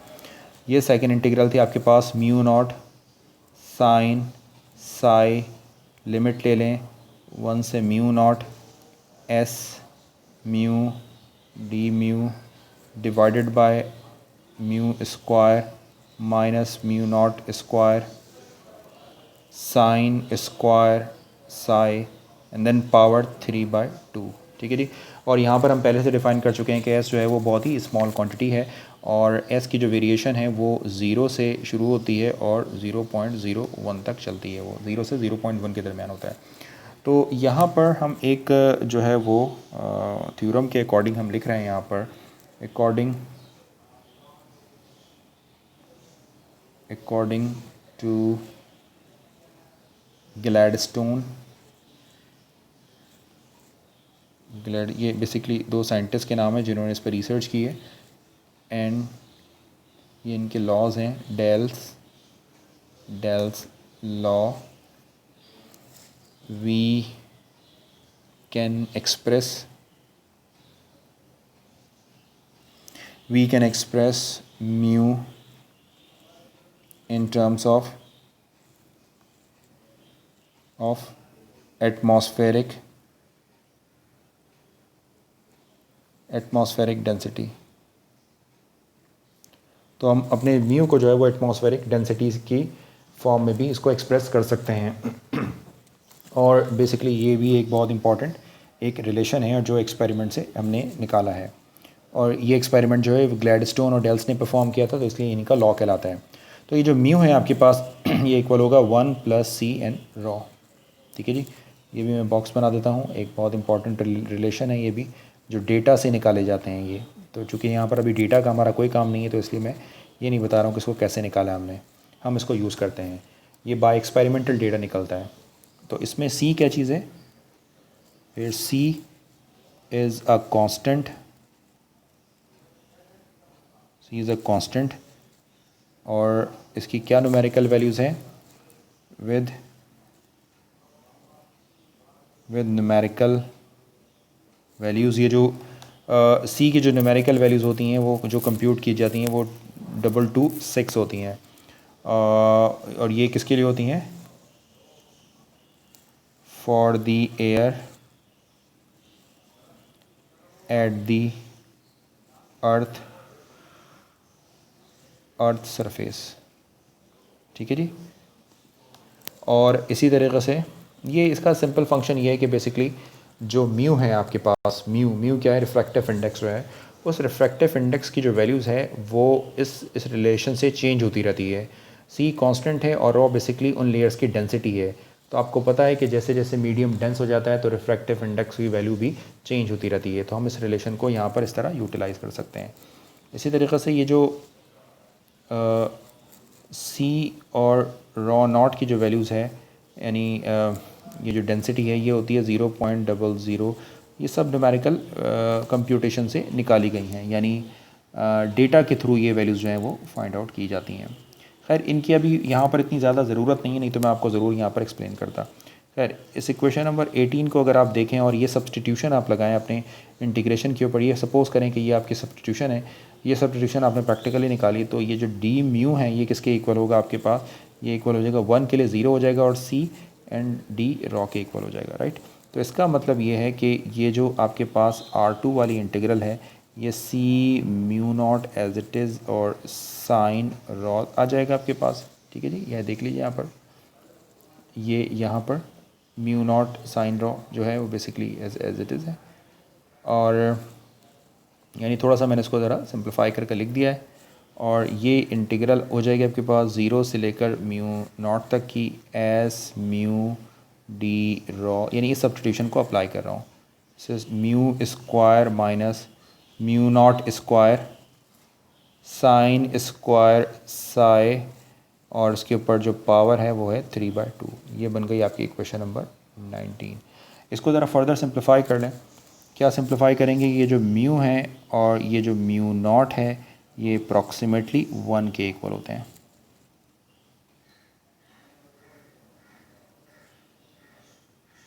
ठीक है जी, तो अप्रॉक्सीमेटली आपके पास 1 के इक्वल होंगे। और जबकि ये जो s है ये एक बहुत स्मॉल क्वांटिटी है, जैसे कि मैं पहले डिफ़ाइन कर चुका हूँ। तो जब इन दो अजम्पशन के साथ इसको उसके अंदर सब्स्टिट्यूट करते हैं तो क्या होगा, ये 1 हो जाएगा, ये 1 हो जाएगा, और s एक बहुत ही स्मॉल क्वांटिटी है। तो हम इसको इस तरह लिख सकते हैं, ये मैंने इसको यहाँ पर लिख लेता हूँ। तो ये जो आपके पास R2 है ये इक्वल होगा C म्यू नॉट 1 के इक्वल हो जाएगा, sine psi as it is रहेगा, ये 0 आ जाएगा यहाँ पर, ये बन जाएगा रो नॉट, और ये S and then mu and sorry mu तो 1 के इक्वल है तो ये S एज इट इज़ है, D rho and then divided by ये 1 as it is minus sine square psi, sine square psi, और उसके ऊपर पावर बन जाएगी 3/2। तो जब आप इसको फर्दर सिंप्लीफाई करेंगे तो R2 की जो वैल्यूज़ हैं ये आ जाएगी C sine psi divided by denominator से ये बन जाएगा 1 minus sine square psi which is equal to cos square psi, और 2 से 2 कैंसिल हो जाएगा तो इसके ऊपर पावर आ जाएगी 3, ये हो जाएगा कॉस क्यूब साई, इंटीग्रल से बाहर चला जाएगा, और 0 एन रॉ और ये एस डी रॉ हो जाएगा। ठीक है, और इस पर आप अप्लाई करें इंटीग्रेशन बाय पार्ट्स। तो इस पर इंटीग्रेशन बाय पार्ट्स को जब आप अप्लाई करते हैं तो इंटीग्रेशन बाय पार्ट आपको ये बताता है, ये R2 के इक्वल हो जाएगा, ये फंक्शन आपके पास C साइन अपॉन कॉस को आप लिख सकते हैं क्या, टेन साई, और वन अपॉन कॉस स्क्वायर को आप लिख सकते हैं यहाँ पर सेक स्क्वायर साई। और यहाँ पर आपने इंटीग्रेशन बाय पार्ट्स का फार्मूला अप्लाई किया तो ये आ जाएगा फर्स्ट फंक्शन और इंटीग्रल ऑफ सेकंड फंक्शन। जब डी रॉ को इंटीग्रेट करेंगे तो आंसर आ जाएगा आपके पास रॉ, और आप इसको ज़ीरो टू रॉ देखना चाह रहे हैं। फिर minus integral of the second function rho और derivative of first function D S को जब आप एस को इंटीग्रेट करेंगे तो डी एस हो जाएगा वो, सॉरी एस को जब डिफ्रेंशिएट करेंगे तो वो डी एस हो जाएगा। और इसकी जो लिमिट है वो आप एस डैश से लेकर ज़ीरो तक ले रहे हैं। ठीक है जी, तो यहाँ तक आप उम्मीद है के साथ साथ मेरे चल रहे हैं, क्योंकि बस अब हम अपने फाइनल फार्मूले की तरफ मूव कर चुके हैं। तो ये हो जाएगा C tan psi sec square psi, ये तो एज इट इज़ रहेगा। यहाँ पर जब आप वैल्यू सब्स्टिट्यूट करेंगे इधर अपर और लोअर लिमिट डालेंगे रॉ की जगह पर तो ये आंसर ज़ीरो के इक्वल हो जाएगा, आप इसको खुद देखिएगा। प्लस ये यहाँ पर हमने इसकी साइन को इंटरचेंज कर लिया है तो ये ज़ीरो बन जाएगा और ये एस डैश हो जाएगा। एस डैश का मतलब ये है कि एस की रॉ की एक पर्टिकुलर वैल्यू, उसको हमने एक्स डैश का नाम दे दिया। ठीक है जी, और ये हो जाएगा यहाँ पर रॉ डी एस। और ये एस डैश को हमने क्या है, एस डैश ये बेसिकली आपके पास है वैल्यू ऑफ एस, एक एस की वैल्यूज़ है एट हाईएस्ट एटमॉस्फेरिक लेवल।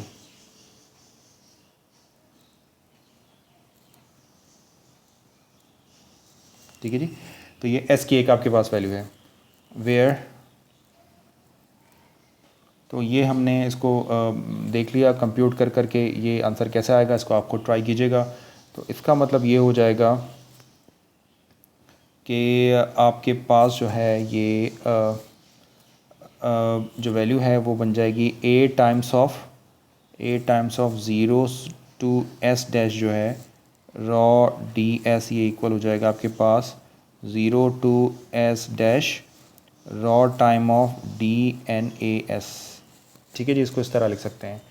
तो इस एक्सप्रेशन को लिखने का क्या पर्पज़ है, ये सिर्फ हमने एक एक्सप्रेशन लिखी है, वैसे इतनी कोई ख़ास इसकी ज़रूरत नहीं है, बट ठीक है आपको सब समझाने के लिए। Is the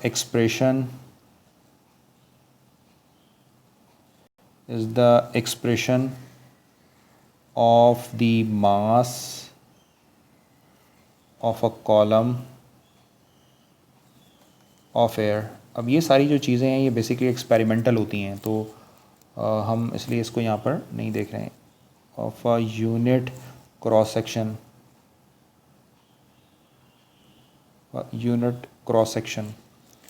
extending from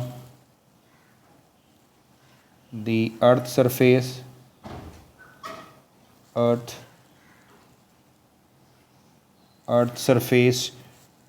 to the effective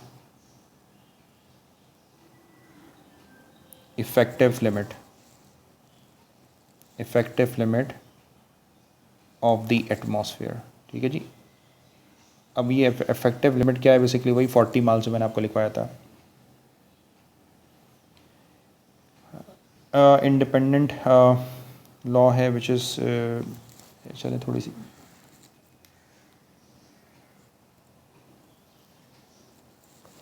तो एक हमारे पास एक लॉ होता है, इट इज़ देयरफॉर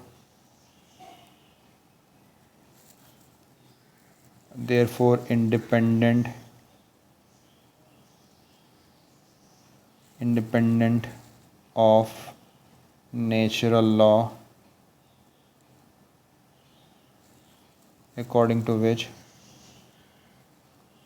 पहले मैं लिख लूँ फिर एक्सप्लेन करता हूँ। according to which atmospheric density changes with height।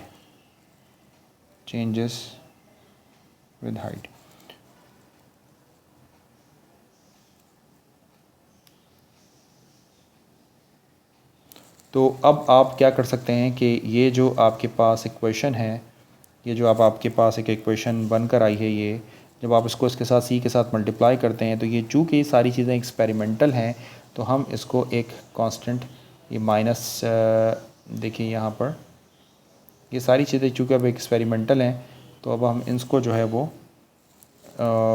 Minus time of B से रिप्रेजेंट करते हैं। तो इसका मतलब ये हो जाएगा, ये जो आपका फाइनल R2 निकल कर आएगा ये माइनस टाइम ऑफ बी। अब ये बी क्या चीज़ है, अब आप इससे घबराइएगा नहीं, ये basically C upon A and mass of the column consider है। अब ये सारी वैल्यूज़ डेटा से निकलती हैं आपके पास।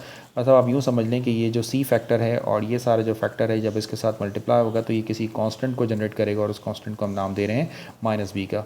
तो ये 10 और सेक एज इट इज़ रहेंगे आपके पास। तो ये बन जाएगा आपके पास minus B times 10 psi and sec square psi. तो ये आपके पास बन गई है, दोनों इंटीग्रल का आपने रिजल्ट निकाल लिया है। इस इक्वेशन को हम नाम दे रहे हैं इक्वेशन नंबर 20।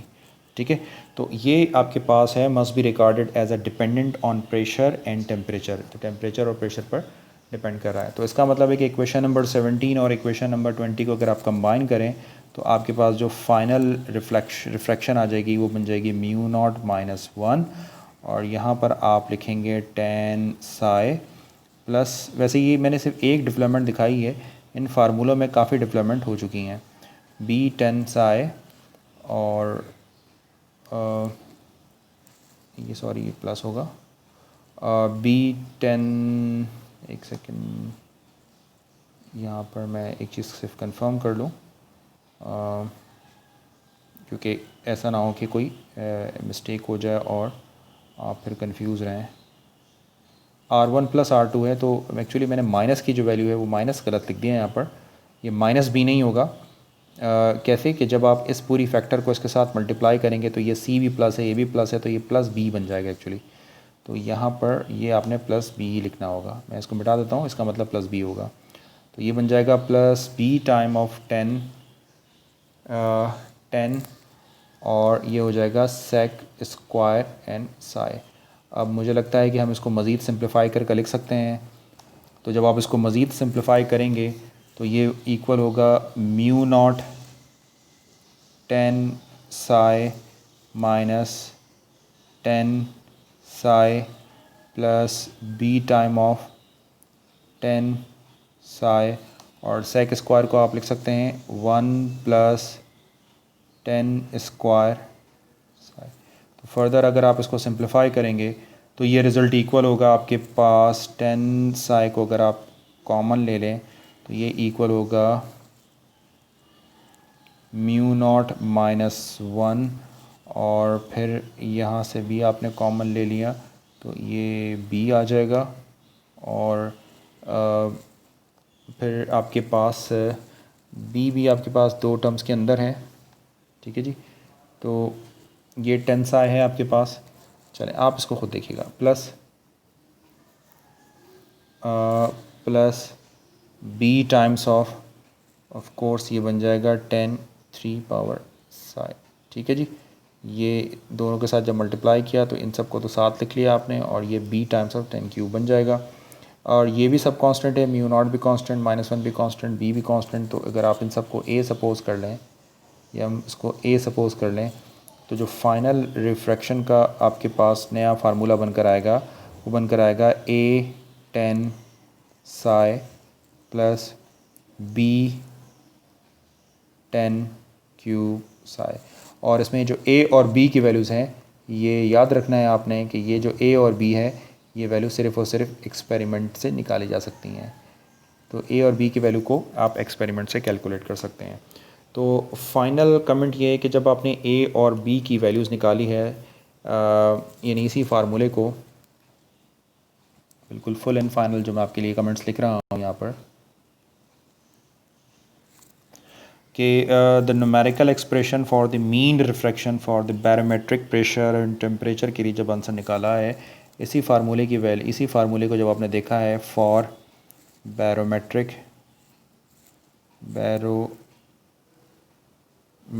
प्रेशर कितना होता है जी, ये होता है 760 mm and temperature 10 degree centigrade. जब हमने इसकी वैल्यू ए और बी को कंप्यूट किया तो ये जो आपके पास फाइनल वैल्यू बनकर आती है ए और बी की, वो बनती है आपके पास 58 डिग्री पॉइंट 1 सेकेंड्स।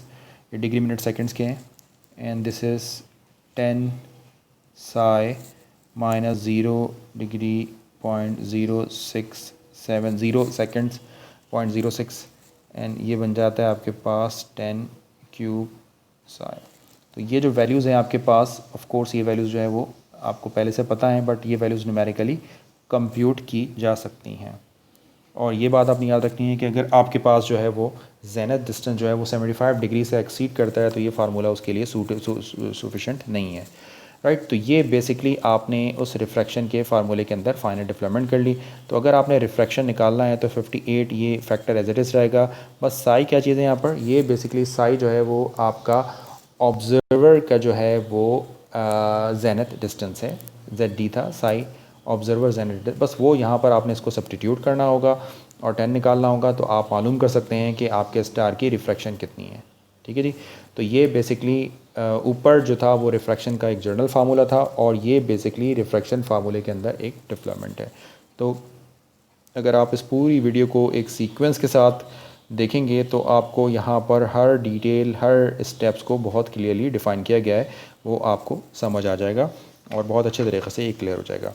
तो यहाँ पर हमारा ये जो टॉपिक है जिसके अंदर हम डिस्कस कर रहे थे जर्नल फार्मूला फॉर रिफ्रैक्शन, वो एंड हो जाता है। और आप जो है वो इस वीडियो को कंप्लीट देखें, मेरे चैनल को लाइक करें और चैनल को सब्सक्राइब करें और अपने दोस्तों के साथ शेयर करें। Thanks for watching this video. अल्लाह हाफ़िज़।